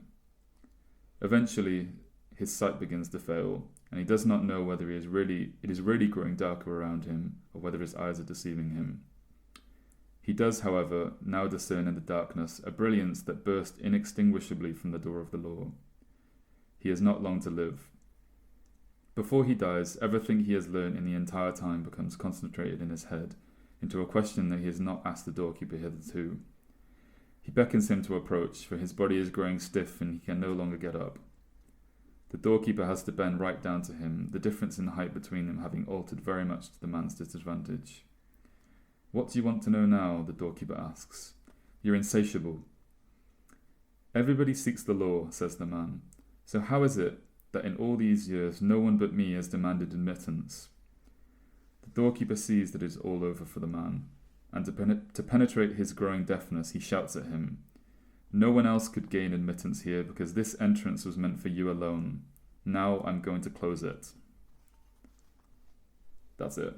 Damn. Okay. Really, really, beautiful and atmospheric. Yeah, we read this in high school, actually, Right. I think. Or in middle school, even. My German teacher was awesome, and he introduced us to a bunch of good stuff, but yeah. Part of what makes this parable so great is that there is no, canon interpretation necessarily, in that even in the book, the two characters, the preacher and Joseph K., they, ponder over what this story could mean for, a couple of pages. And, people all across the world have thought about this. It's kind of the fact that it's something that has elevated to this level of academic text that's a text studied within academia, studied by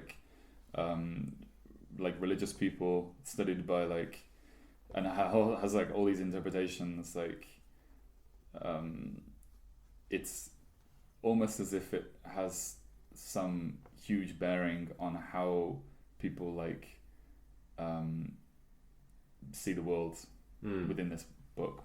And obviously it's like this like story shows something that everyone kind of takes for granted, or it's like it shows kind of an inherent truth about the world that they live in, which maybe isn't like necessarily the case for the world that we live in, but it's definitely the case for this. Yeah, I mean, it's obviously part of Joseph K's whole experience. Yeah, and what's interesting about this story within the novel is also that it's introduced. It's told by the priest to Joseph K, but it is according to the priest, this is like part of the court mythology. Yeah. So this is like, because it doesn't really cast the court in a good light, right? If you just read this story out of context, you would think, wow, I don't really know what it means, but the law really sucks, doesn't it? Yeah. But it's in the novel, it's part of the court mythology itself, right? Yeah, and then I mentioned this earlier, but this also really hammers home how the servants of the law, like the court officials themselves, really are not necessarily better off than, you know, the populace being oppressed by the law, because also they're, you know, the doorkeeper, he spends his whole life at this door, right, basically waiting for Joseph K, or not just the peasant seeking admittance to the law, and like, you know, both have kind of a shitty existence. And this doorkeeper is not only like you say, attached to only one person for their whole entire life in this weird, like almost like purgatory-esque kind of like place, which there's no description of what it's like. It's just this door, and like but this guy knows that there are people above him who he finds repulsive or terrifying. The invisible hierarchy, right? Yeah. The high courts, the company behind the phone number, and so on.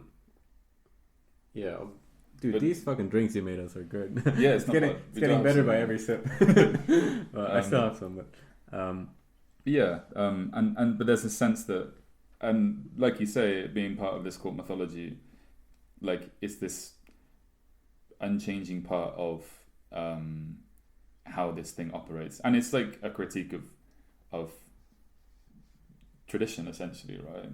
Like this whole thing. How so? Because this is like a system that is operated by individuals that never challenge the way that things go. Right. And like we assume that this doorkeeper is human. We assume that they have a lifespan as well, but it maybe not. If it's a piece of mythology, maybe it doesn't matter. But like, there's something that's like, these are still human beings at the end of the day that are operating this infinite court hierarchy. There's no explanation for why they do what they do and why they continue to do what they do. Right. So to me it seems like the only justification for that could be tradition. And we know that the painter, for example, is his post was inherited from his father. A lot of the aesthetics as well kind of point to that. Like I think all the judges are kind of painted in a similar kind of way, and they're all kind of there's this order, right? Sorry, yeah. I was looking up something in the book and I opened it the wrong way. Like upside down. Felt like a moron. No, I mean, I get your point. I don't really think it's speaking like about tradition in that way. Okay. So there is an interesting I'll never fucking find this in the book. I should have noted this passage. There's a part where the preacher and Joseph K discuss the parable after, right? And the preacher says, oh no, I'll fucking find this. I'll actually find this. Say something for like 1 minute. Fuck man, I can't do small talk. What was I gonna say? Oh, maybe I'll just clarify my point. So yeah, I don't know. I say tradition. Maybe a better word is order, and that is obviously very different. I think. Yeah, I don't know. Maybe I wouldn't die on this point. But it's. Got it. It's possible. Okay. Sorry, I didn't mean to take away. No, it's fine. But, I was filling. I think I did a really bad job. But first podcast. So this is a quote from that part where the preacher and Kate discuss. And the book that you're reading is. Oh, we'll get to it later, but okay. So basically, the preacher tells Kafka that the law is not necessarily true. It simply has to be obeyed because it's the law. Yeah. So to quote, "I do not agree with that point of view," said Kay, shaking his head. "For if one accepts it, one must accept as true everything the doorkeeper says. But you yourself have sufficiently proved how impossible it is to do that." "No," said the priest. "It is not necessary to accept everything as true. One must only accept it as necessary." "A melancholy conclusion," said Kay. "It turns lying into a universal principle." So this is from Slavoj Žižek's book, The Sublime Object of Ideology, which we will also maybe get to on the podcast sometime. But the quote that you read is a direct quote. Yeah, from that's the book. the direct quote from the book. But now I'm quoting Žižek on this quote. Yeah. So Žižek said, "What is repressed then is not some obscure origin of the law, but the very fact that the law is not to be accepted as true, only as necessary. The fact that its authority is without truth. The necessary structural illusion which drives people to believe that truth can be found in laws describes precisely the mechanism of transference." This is in reference to some Lacan bullshit. "Transference is this supposition of a truth, of a meaning behind the stupid, traumatic, inconsistent fact of the law." So kind of saying it's like the law justifies itself. Yes, which is obviously a logical fallacy. And you can, or at least Žižek equates this, or not equates this, but he relates this also to not religion, but how some people conceive religion in their minds, right? Yeah. I believe in God because God like it. I'm not to doubt the truth of believing in God, because believing in God itself is like, it's necessary in a sense too. Like you have to subscribe to the axioms of the underlying belief system in order to work within that system. Right, and then okay. I want to get to something else from the Žižek book. So Slavoj Žižek, by the way, a great is this following, before you go on, is this following on the same kind of theme of your response to the tradition argument? Oh right, sorry. No, right. So to answer that question, okay. Yeah. So the reason why I doubt that this parable is a critique of tradition is that like it is, as the priest says, the law is not necessarily true in some kind of fundamental sense of the universe. Like to believe, like if to take an example that you did earlier, if you go into a like city hall for some kind of procedure, some kind of bureaucratic bullshit, right? All the procedures necessary, like submit this form, do this, like in order to apply for this you have to have this, that's not like we're playing along with that as if they're fundamental truths. Yeah. Like, oh, you need to be 18 to be able to apply for a driver's license or something, right? But it's not that these are fundamental truths about the universe. It's simply the law has established it as such. So now, in order to play within the system, you have to act as if these things are fundamental truths. Yeah. Which can be quite, or rather to say, if you do so, then you already fallen into this trap of the law and into the trap of the state. And instead, the correct way to address it would be, as the priest says, to only see these things as necessary, not as true. Yeah. Like, and this kind of goes, like, if we want to expand this beyond just applying for a driver's license, we can say, okay, killing, like, murder is illegal. Yeah. To, like, go expand this whole good versus evil thing. To say, well, okay, so murder is bad. Is that a fundamental truth of the universe, or is that simply, a necessity of the law? Like, if people follow the law because it is the law and not because they see some kind of universal truth in that, how would that change our conception of life? Right. Okay. I don't know if that addressed your question. There's a couple things. It's going to be hard to. Okay, so when I heard that Žižek quote, essentially saying that, like, it's irrelevant whether the law is true. It's only important that the law justifies the law, right? Or it's this self-justifying thing. Yeah. I would argue that is also the same case for tradition, whether or not they are. Okay. Yeah. Yeah. Whether or not you can say tradition and law are the same because of that, I don't know, but. The fact that law is like a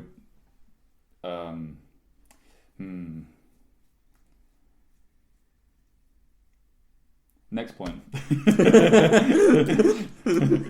gotta revisit this, maybe. So what was the next thing you said? So you gave me that Žižek quote. Law justifies itself, and that's the only important thing. You also talked about being 18 and getting a driving license. We know that, like, Kay's whole, like, experience here would have been made much more comfortable. He would have had a much more comfortable death if he had just played along. Right. Like, there would have been the book would have been a tiny little short story about someone just doing what they need to do in order to die because the decision's already been made for him. So, like, we know that, like, if you're not 18, like, there's no point in me going to the city hall and trying to get a driver's license, right? Because it's never going to happen. In the same way that if you're acquitted, if you're accused of this crime, there's nothing you can do. You will be sentenced to death. Well, I guess the difference would be that in the case of the driver's license, like, it's a clear, like, stated thing that, like, these are the requirements, you don't meet them. Whereas being accused, there's certainly the illusion that you can evade this, right? Yeah, and I can't remember if it's brought up from Kay or whether it's stated by someone else, but they talk about the court being the executioner in this book. There's some kind of consciousness of that. I mean, not obviously, but yeah.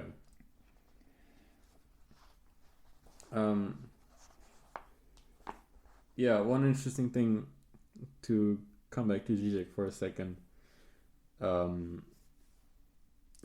He discusses this idea of accepting things as necessary, not as true, and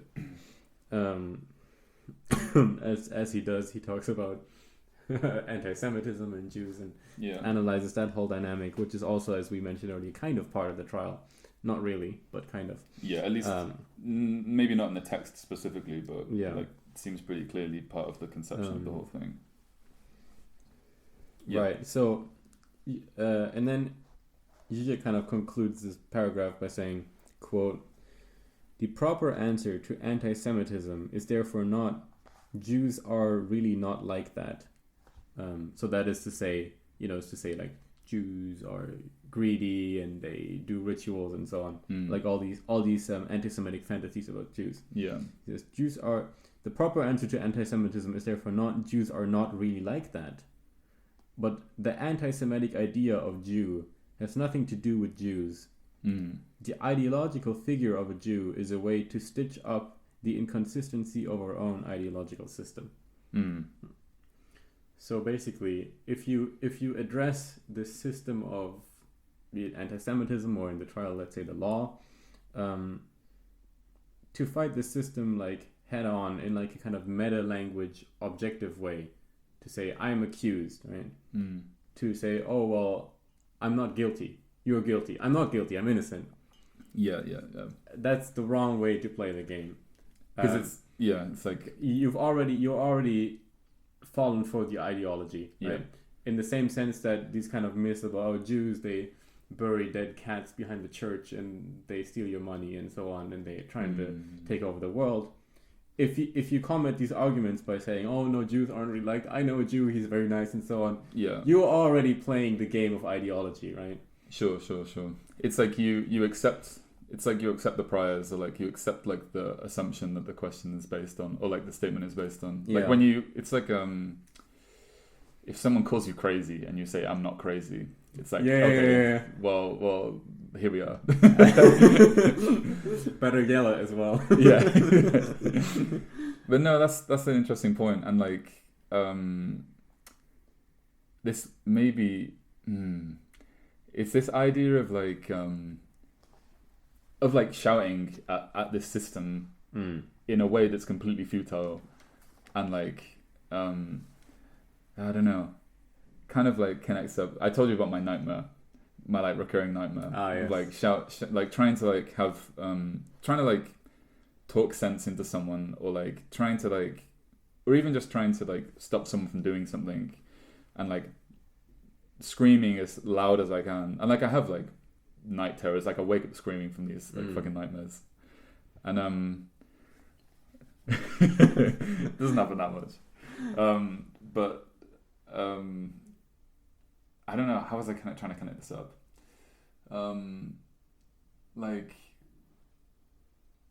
when it's almost as if like that approach is, well, it's obviously completely futile, and that's like where the horror of it is, right?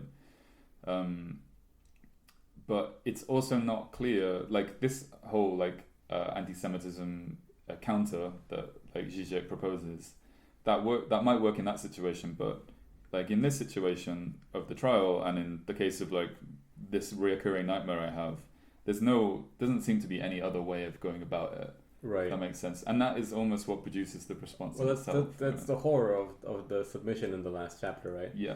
And I would also say, well, I think this is a very good point about anti-Semitism in the Žižek book. I think this kind of idea can be extrapolated more generally and been taken too far, to the point where it completely denying objective reality. So here, Žižek is making the point that if you try to deny this supposedly evil character of Jews, you're already playing within the ideology of the idea that Jews are evil, which in this case, Žižek is right. But more generally speaking, it could just be the case that what your opponent is saying is true. Sure. Right? So, for example, if we have if we talk about like radical Marxism, where people would argue like, anything produced by the capitalist system is infested by capitalism, and therefore you only have the illusion of free choice. You don't actually have free choice.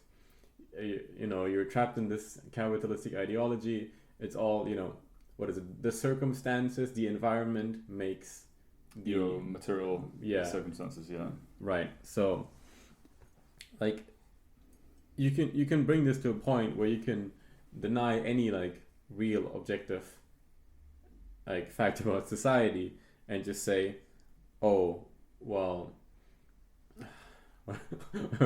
how do I explain this? To simply deny the assertion of the other party and say, but why are you asking that question, right? It's like the Matt Walsh documentary where he goes to like a profession, asks what is a woman, and the guy answers, well, you know, he like refused to answer the question because that would be falling into the ideological trap if you come from the Žižek perspective, right? And he counters it by saying, oh, but why are you asking that question? Isn't that the real question? Why would you even want to know what a woman is? Doesn't it show your internalized misogyny and hate for transgenders and so on, right? So yeah, I don't know. Like I get what you're saying. I think using that as source material, I don't know. But Žižek makes a point like about anti-Semitism, and I can't remember it word for word, but I think it was like in response to like there's like this anti-Semitist like talking point about Jewish control of banks in like Weimar Germany or something, I think, and like his response to whether that is true or not is like, even if it were true, like, does that justify the Holocaust? Right. Yeah. So like that in my mind is like an extension of what you said earlier about this, you know, counter to this anti-Semitic like argument. In at least maybe one way, like, even if this thing were true, does it justify this thing, or does it even justify anti-Semitism? Right. So to come back to the trial, we could say Joseph K. is guilty of something. We don't know what the fuck. Okay, he is guilty. Does it justify the court system executing him in the way that they do and so on, right? Yeah. Yeah, that's a good point. Okay, staying... Yes, and without like a proper trial as well. Yeah, and without any kind of like... there's... Like, the thing about the trial being... And it's spoken about by the advocate as well. The fact that the courts aren't public means that there's no... What's the word? What's that? It's like the fucking word. Like, public consensus is not like a factor in any court ruling, right? You know, like in the real world, like public consensus is like public, like what people generally think does influence court proceedings, and it is part of this, right? So because it has to serve society, the court has to serve people, but you know, this court being completely invisible to the public.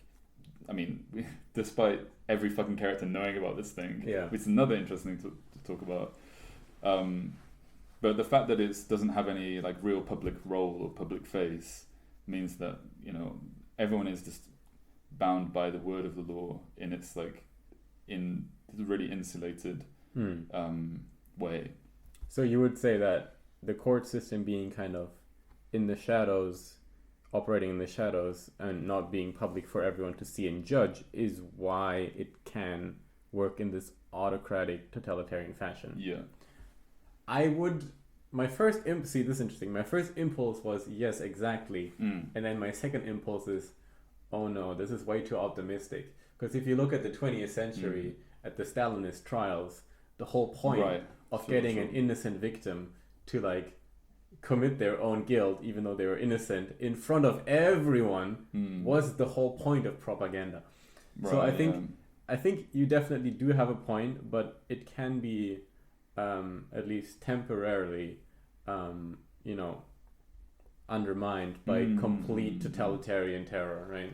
Yeah, for sure. It can also work the opposite way. Yeah. And you could definitely read the text in both ways, I think. Okay, staying on Žižek and also the trial, there was one part, so this is kind of funny. So Žižek talks about the Lacan's idea of desire, how the desire creates reality in a sense. And so he makes a parallel between this short story by Kafka, At the Door of the Law, and what he calls a Hegelian joke, which of course, because we're talking about Slavoj Žižek, is a Jew joke. Sure, yeah. Jewish Hegelian joke is like, you say those 3 words and you think of Žižek. Yeah. So let me quickly read this. Oh, actually, you have a nice reading voice. Okay. Let me read this. It's between these 2 brackets. Okay. 2 Hegelian jokes. This is the first one, right? So at the beginning of this century, a Pole and a Jew were sitting in a train facing each other. The Pole was shifting nervously, watching the Jew all the time. Something was irritating him. Finally, unable to restrain himself any longer, he exploded. "Tell me, how do you Jews succeed in extracting from people the last small coin and in this way accumulate all your wealth?" Oh, I know this one. The Jew replied, "Okay, I will tell you, but not for nothing. First you must give me 5 First you must give me 5 zloty, brackets Polish money. After receiving the required amount, the Jew begins. First, you take a dead fish, you cut off her head, and put her entrails in a glass of water. Then, around midnight, when the moon is full, you must bury this glass in a churchyard. ... And, the Pole interrupted him greedily, if I do all this, will I also become rich? Not too quickly, replied the Jew. This is not all you must do, but if you want to hear the rest, you must pay me another 5 zloty. After receiving the money again, the Jew continued his story. Soon afterwards, he again demanded more money, and so on until finally the Pole exploded in fury. You dirty rascal, do you really think I did not notice what you were aiming at? There is no secret at all. You simply want to extract the last small coin from me. The Jew answered him calmly and with resignation. Well, now you see how we the Jews... ... Alright, so the whole idea is that in this joke, the desire of the Pole to get behind the secret, to acquire the secret of how the Jew makes his money and so on, like this whole preconception he has, this whole like anti-Semitic judgment of what the Jew is, his desire to know the secret is what creates this whole interaction in the first place, and what makes this reality. So Žižek says that this is kind of parallel to the story at the door of the law, where the country person, he seeks admittance to the law, right? He wants to be let into the law, and at the end, he's being told by the doorkeeper, well, this door was only intended for you. Like, this door was essentially made, like, this door came into reality because of your desire. Yes, yeah. And now I'm going to shut it. Right. So Žižek, quote, the fascinating secret which drives us to follow the Jew's narration carefully is precisely the Lacanian petite object A, the chimerical object of fantasy, the object causing our desire, and at the same time, this is its paradox. Posed retroactively by this desire, in going through the fantasy, we experience how this fantasy object, the secret, only materializes the void of our desire. Right. And basically, yeah, then he mentions this Kafka short story, and he kind of proposes that there could be a more, like, to make it even more similar to the Jew joke, the doorkeeper could say, in Kafka's story, the doorkeeper would say, you dirty, or rather the country person says to the doorkeeper, you dirty rascal, why do you pretend to guard the entrance to some enormous secret when you know very well that there is no secret behind the door, that this door is intended only for me to capture my desire? And the doorkeeper would answer him, you see now, you've discovered the real secret. Beyond the door is only what your desire introduces there, ... Yeah. So, I guess kind of the question is, how do we avoid this trap? Yeah. because we have a certain preconceived notion which then forms into a desire, right? The Pole has kind of an idea of what the Jew is in his mind. All these kind of stereotypes or ideologies, I guess, inform him. And then, he wants to know the secret which doesn't exist, which then in turn makes the secret real. Or in case of the law, it's this country person, whatever he wants from the law, he has some kind of idea of its almightiness. Yeah. For some reason, he desires the power of the law or access to the law. This in turn, creates this reality where he is after something that doesn't actually exist. Yeah, sure. And if you think about like the institutions in this book, like we spoke about this a little bit earlier. Like it's when we see Block, like we see someone who's been like captured by this promise. Yes. And not even a belief in a successful promise, but like a belief in like some kind of shot of getting to some point. And maybe you could think of it in like very kind of like almost kind of boring terms, that he's just being financially exploited by these people. Yeah. But I feel like there's more to it. Yeah, definitely. Yeah. The fact that the advocate, he's obviously being paid by this guy. He's obviously taken most of this guy's assets. I don't know. It's definitely not the whole of it. I also hearing that reminded me a lot of some of the places that Kay goes to. I don't know. There's this like sense that, for example, when he goes to the interrogation room the first time, or when he goes to the court office, where he faints and he gets like... Yeah, because the air is so bad. Yeah. He has that like really kind of psychedelic experience almost. And like when he meets the painter for the first time, there's this kind of like sense of him going down this rabbit hole, and almost like these things like... I don't know how to describe it. The court office is not like... He describes like the steps being like designed wrong, or like the door opening and there being a step. So there's a staircase leading to the door to the office, and when you open the door there's actually another step. And this whole building has been like designed incredibly badly. Yeah. And almost as if it was like procedurally generated or something. And like it's almost like it's... Have you seen the movie Inception? Yes. Like maybe that's a good example. These like kind of like dream-like spaces which don't really make sense, and they're not hospitable, and they are created by your subconscious or something that you're not quite aware of that's part of you, and they're also like quite personal spaces, or like it's a place that you have that Kay has like a very personal and individual experience with. These characters don't leave these places, like people don't enter these places, or at least you never see it. And they are also part of progressing this story to his own death, and they give him the keys to get there.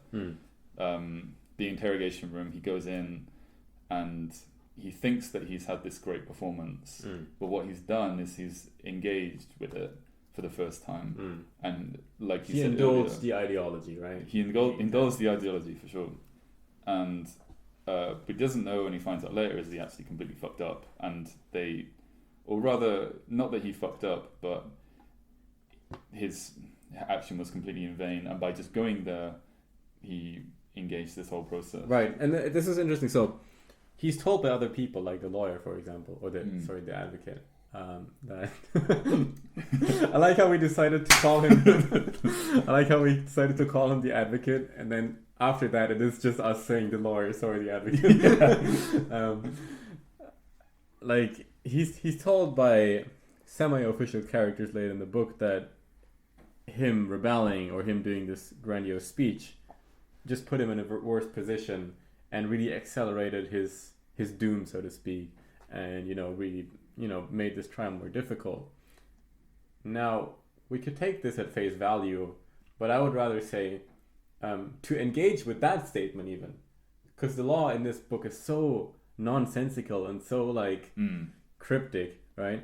To believe that his speech actually like had an effect on his trial or made it worse is in the same way to again come from this objective meta language perspective of falling for the ideology, engaging with it, and thereby losing already. It's as well. So do you mean that it's a mistake to think of it as him speaking made things worse? Yeah. Because him going there in the first place was what engaged this whole thing anyway. Yeah. Like, it wouldn't have. His speech didn't make a difference. Basically. Right. So basically, I agree with that. I don't even know. Okay. Regardless of whether his speech made a difference or not, him doing the speech and him engaging with the argument that the speech made it worse are both, engaging with the ideology of the law and therefore losing. Right. They're both losing battles.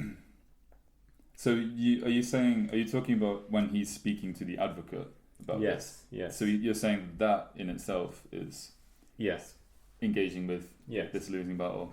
And I guess right, okay, and then we can talk about the lips, right? The superstition. We talk about like the people in the court having this like superstition where they look at people's lips and they can immediately decide like whether or not someone should be punished or not. Yeah. And that is given as an explanation for why K will be punished. Or why he will be found to be guilty. But as a conversation between the advocate, who was obviously clearly steeped in this ideology, and Kay, that is also kind of like it obfuscates the truth of it, if that makes sense, in the same way. Because he like casually throws in, don't believe in a superstition. Exactly, and it probably isn't the real reason, right? But why the fuck did you bring it up? yeah. But that's all part of like showing that there is some reason to this, right? Even if it's the most irrational thing. I get you. To have a superstition, it is the reason why you've been found guilty. Yeah. But it's probably not. Right? Yeah. No. I get your point. It's the fact that you've been accused makes you guilty. All of this theorizing and bullshitting is working on this assumption, as Žižek kind of said, that there is truth to the law. Yes. Instead of just seeing the law as kind of a necessary process, completely separate from truth. Yeah, and just a functioning thing, a thing that does something. Yeah. Damn.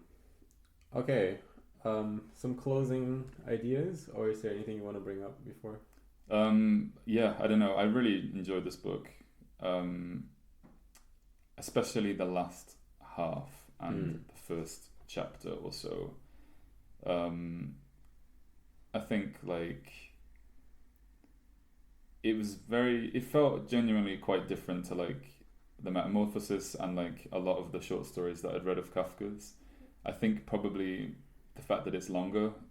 I mean, obviously it gives you much more to talk about in terms of these themes, but it's definitely less surreal in its aesthetics than a lot of his other stories, and I think it tries to follow more of it's more of like a kind of really ground level like experience of just trying to find out what's happening to you rather than and I think maybe that's one of the things I don't like so much about it. One of the things I really loved about a lot of Kafka's short stories is how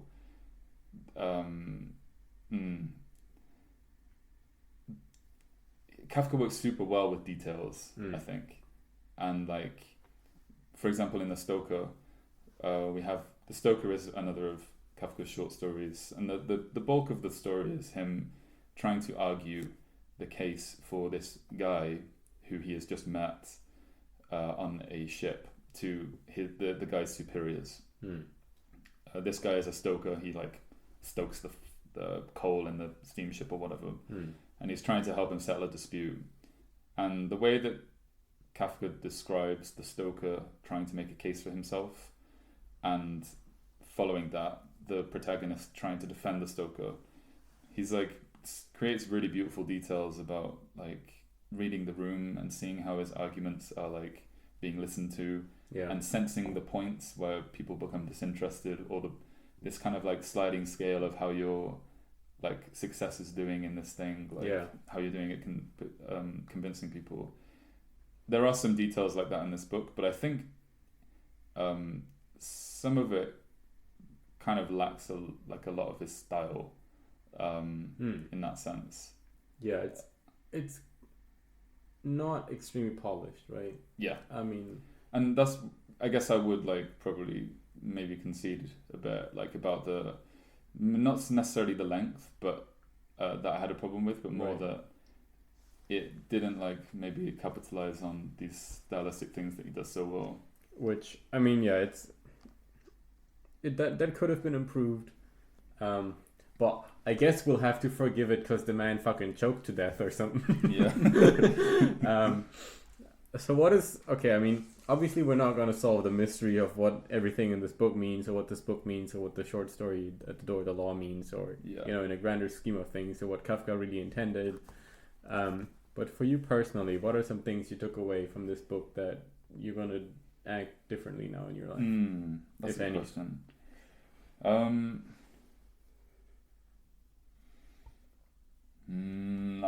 Honestly, maybe like this is a bit of a nihilistic thing, but like try and play the game more with these stupid systems. Because like when I think about like, for example, like I don't know, work, I won't incriminate myself, but work that I currently do, which involves a lot of bureaucracy. Yeah. Wonder what could that be? It frustrates me a huge amount, and like there's like you can, I think, maybe avoid engaging with these ideologies and avoid engaging with these like institutions and systems as much as possible. Right. But if you find yourself in them, like it's just makes things so much easier when you don't do anything, when you just do what you need to do, what you need to do. And you know, like within reason, obviously, but like say that if your life is at risk, or if someone's life is at risk, or if this like if it severely like goes against your principles, then you should act out. But for the most part, if you're, you know, applying for a credit card and like you need to do all this shit, just fucking do it. Yeah, that's one thing I would take away. No, I agree and I disagree. It's kind of maybe a personal compromise. Yeah, because obviously in the case of like a credit card or shit like that, there are certain stupid regulations and you just have to deal with it. And you know, as Žižek said, you don't have to take all these things as true or ponder their significance, but simply accept them as necessary. On the other hand, I think if we talk about more like grave things, like, you know, the criminal system, the state itself, taxes, so on, the fact that everybody does that is what creates this monster in the first place, right? Right. Yeah. This is kind of the antithesis to the like Solzhenitsyn, like every injustice of the state should be a responsibility upon yourself. Yeah. I think there's two, and even this is like a big idea in Judaism, right? That we see it in like stories of Job, is it in the Bible, in the Old Testament? Yeah. Like God does all these terrible shit to Job, but the lesson is that instead of, you know, cursing God or cursing his fate, no, Gregor Zamza waking up as a bug, or this guy waking up like being arrested, instead of lashing out against, you know, something else, the best course of action for you personally is to accept this as your own responsibility and see what did get me into the situation, and how can I atone. Okay.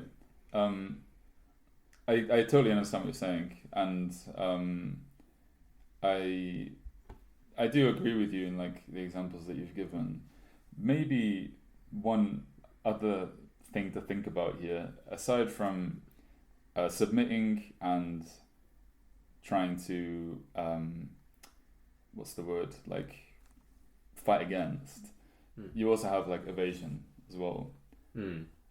Like that in my mind, like I thought about this whilst reading this book, like if Kay did nothing, like absolutely nothing, like when he got woken up he didn't say a word to anyone, maybe even just walked out the door and went to work, right? Like what would happen? That's the whole idea of this, like, you know, Žižek thing of don't engage the ideology. Exactly right. Don't engage the ideology. It's stupid because and this was my first instinct as well, though. But not just like when you talked about it earlier, like I'll let you speak, but like my impression of what you said was that like more of like in a forceful way. Yes. Right? You slam a constitution on the table and you say, like, how can you do this to me? Like, but that is still engaging, right? It is. My like idea here is I agree. You don't acknowledge it. You just like from all external perspectives, it doesn't look like you even know it exists. Right. Even if you might be like personally aware. Well, you obviously are personally aware that it's like that there are people in your room, but you just walk out, you go to work, you like continue your life as usual. You know, what would happen then in this book? Like, if this, I mean, it would be a fucking nightmare. But what is the movie? It's Groundhog Day. Yes. Right. Where Ghostbusters guy, whatever his name is, Bill Murray. Bill Murray, I love him. If Bill Murray wakes up in his bed one day, arrested, like Joseph K, like I would love to just try all the different routes, and see if the outcome would change at all. In this Kafka kind of universe. Like trying the forceful route. Trying the completely ignorant route, like ignoring everything route. Try the cooperation route. Try different ways of cooperating. Try the official plea. Try the unofficial going through kind of the advice of the women. And not even just the advice of the women, like his uncle as well. Actually, we didn't really speak about this, and I won't go into it too much now. But like the fact that he tries to engage with things by the book in some ways, but in other ways not. Like he doesn't know the painter, but also his uncle is like, I know a guy that can help you. Right. Like it's all like mediated through people, and it's all like through social connections rather than like actual, like quote unquote unbiased social institutions. Right, and the reality is that all these people engaging with this ideology. Are therefore creating the system itself. Right? There would be no system if everyone would just be like, "Who the fuck are you?" Like, exactly. Like there is no like. Kay doesn't visit a. I don't know. He doesn't go to like City Hall and say, "I need to solve this problem." Or he doesn't visit like some lawyer institution to try and solve this problem. It's as if these people are all kind of. Disconnected. Right. So in a sense... From institutions, that is, right? In a sense, the book almost seems to indicate that the best thing you can do as an individual is, just, ignore the whole... or play along and kind of try... Because, obviously in the book, Kay dies. Quite, like a dog. And a lot quicker as well as other people on trial. And it seems like he did probably accelerate his own death in the way he acted. Compared to Block or whatever. So he should have cooperated, or he should have done something, engaged with it. But then again, not on an individual, but on a social level, engaging with this whole bullshit is what creates this whole corrupt system in the first place. So there seems to be a contradiction in the way, or it's kind of pointing at the fact that easiest for you or what is expedient for you to do as an individual is detrimental to society at large. Expedient, or like to protect yourself. To do what Block did, for example. Right. You know, if you didn't care about justice, or because K, this is a thing that K reiterates many times, right? It's like he's not just doing this for himself, but also just to fight this whole corrupt system and so on, right? But the thing is, K dies without anyone knowing about. His death has no consequence. Yeah. His death doesn't better society. No. Him dying this quick, like death, doesn't fulfill any kind of like positive change. No, not at all. So whatever he does, it wouldn't.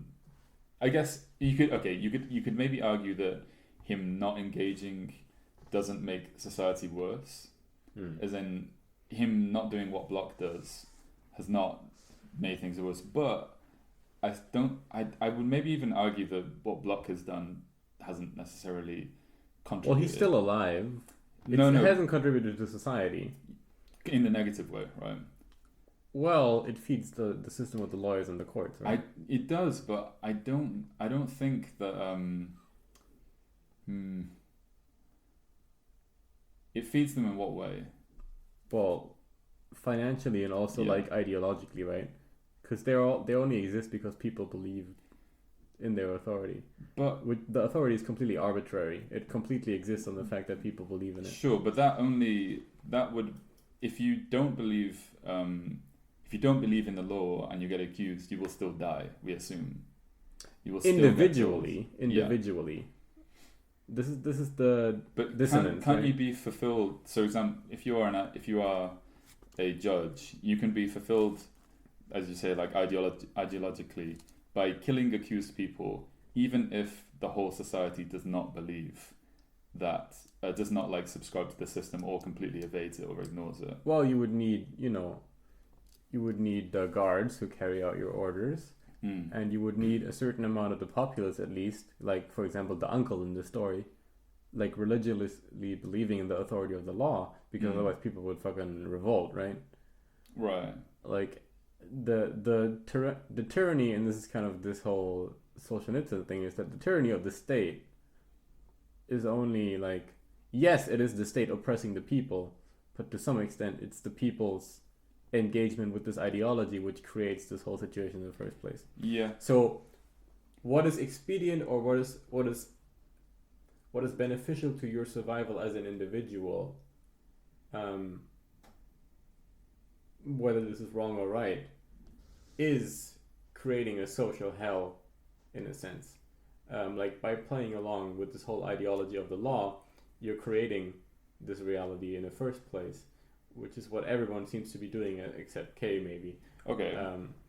And so the moral dilemma is, well, as an individual, is it wrong to play along, right? Yeah, okay, I see what you're saying actually. Yeah. So characters like K's uncle, they play along with the system. So I'm gonna reiterate. Yeah.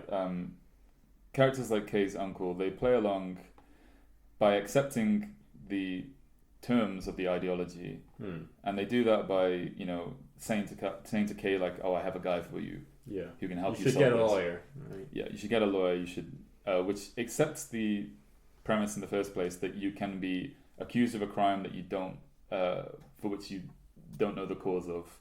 You can be accused of a crime that you don't know about. Right. Yeah. We can just think about that for a second, right? The statement "you should get a lawyer," it conforms to a whole bunch of assumptions. Yeah. As you said, okay, it is.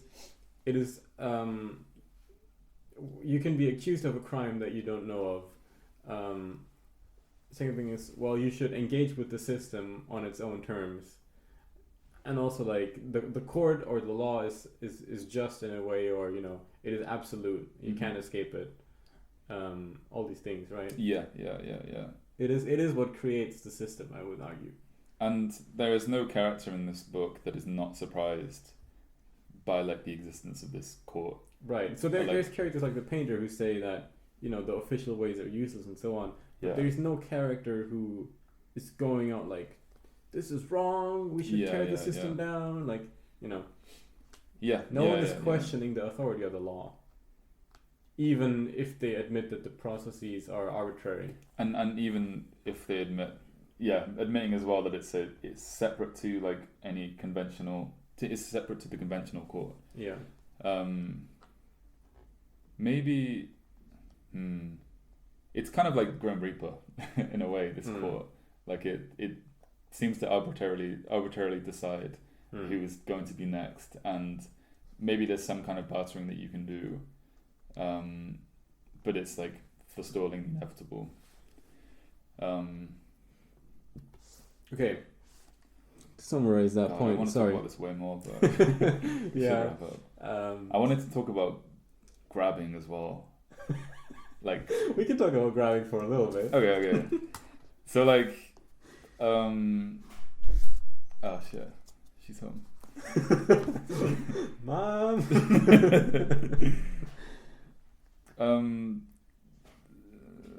Nah. Well, let's finish up. Finish up.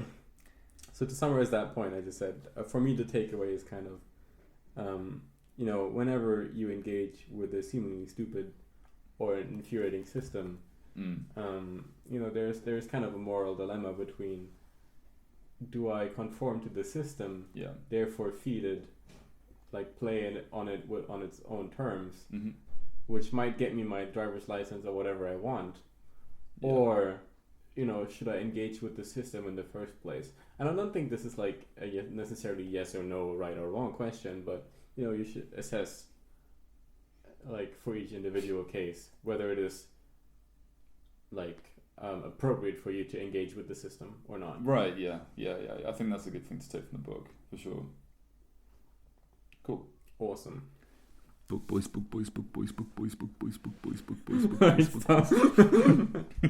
See you next week or in 2 weeks. Yeah, 2 weeks. We'll have the next book. Probably going to do Nietzsche, but we'll see. All right. Have a good night. Bye-bye.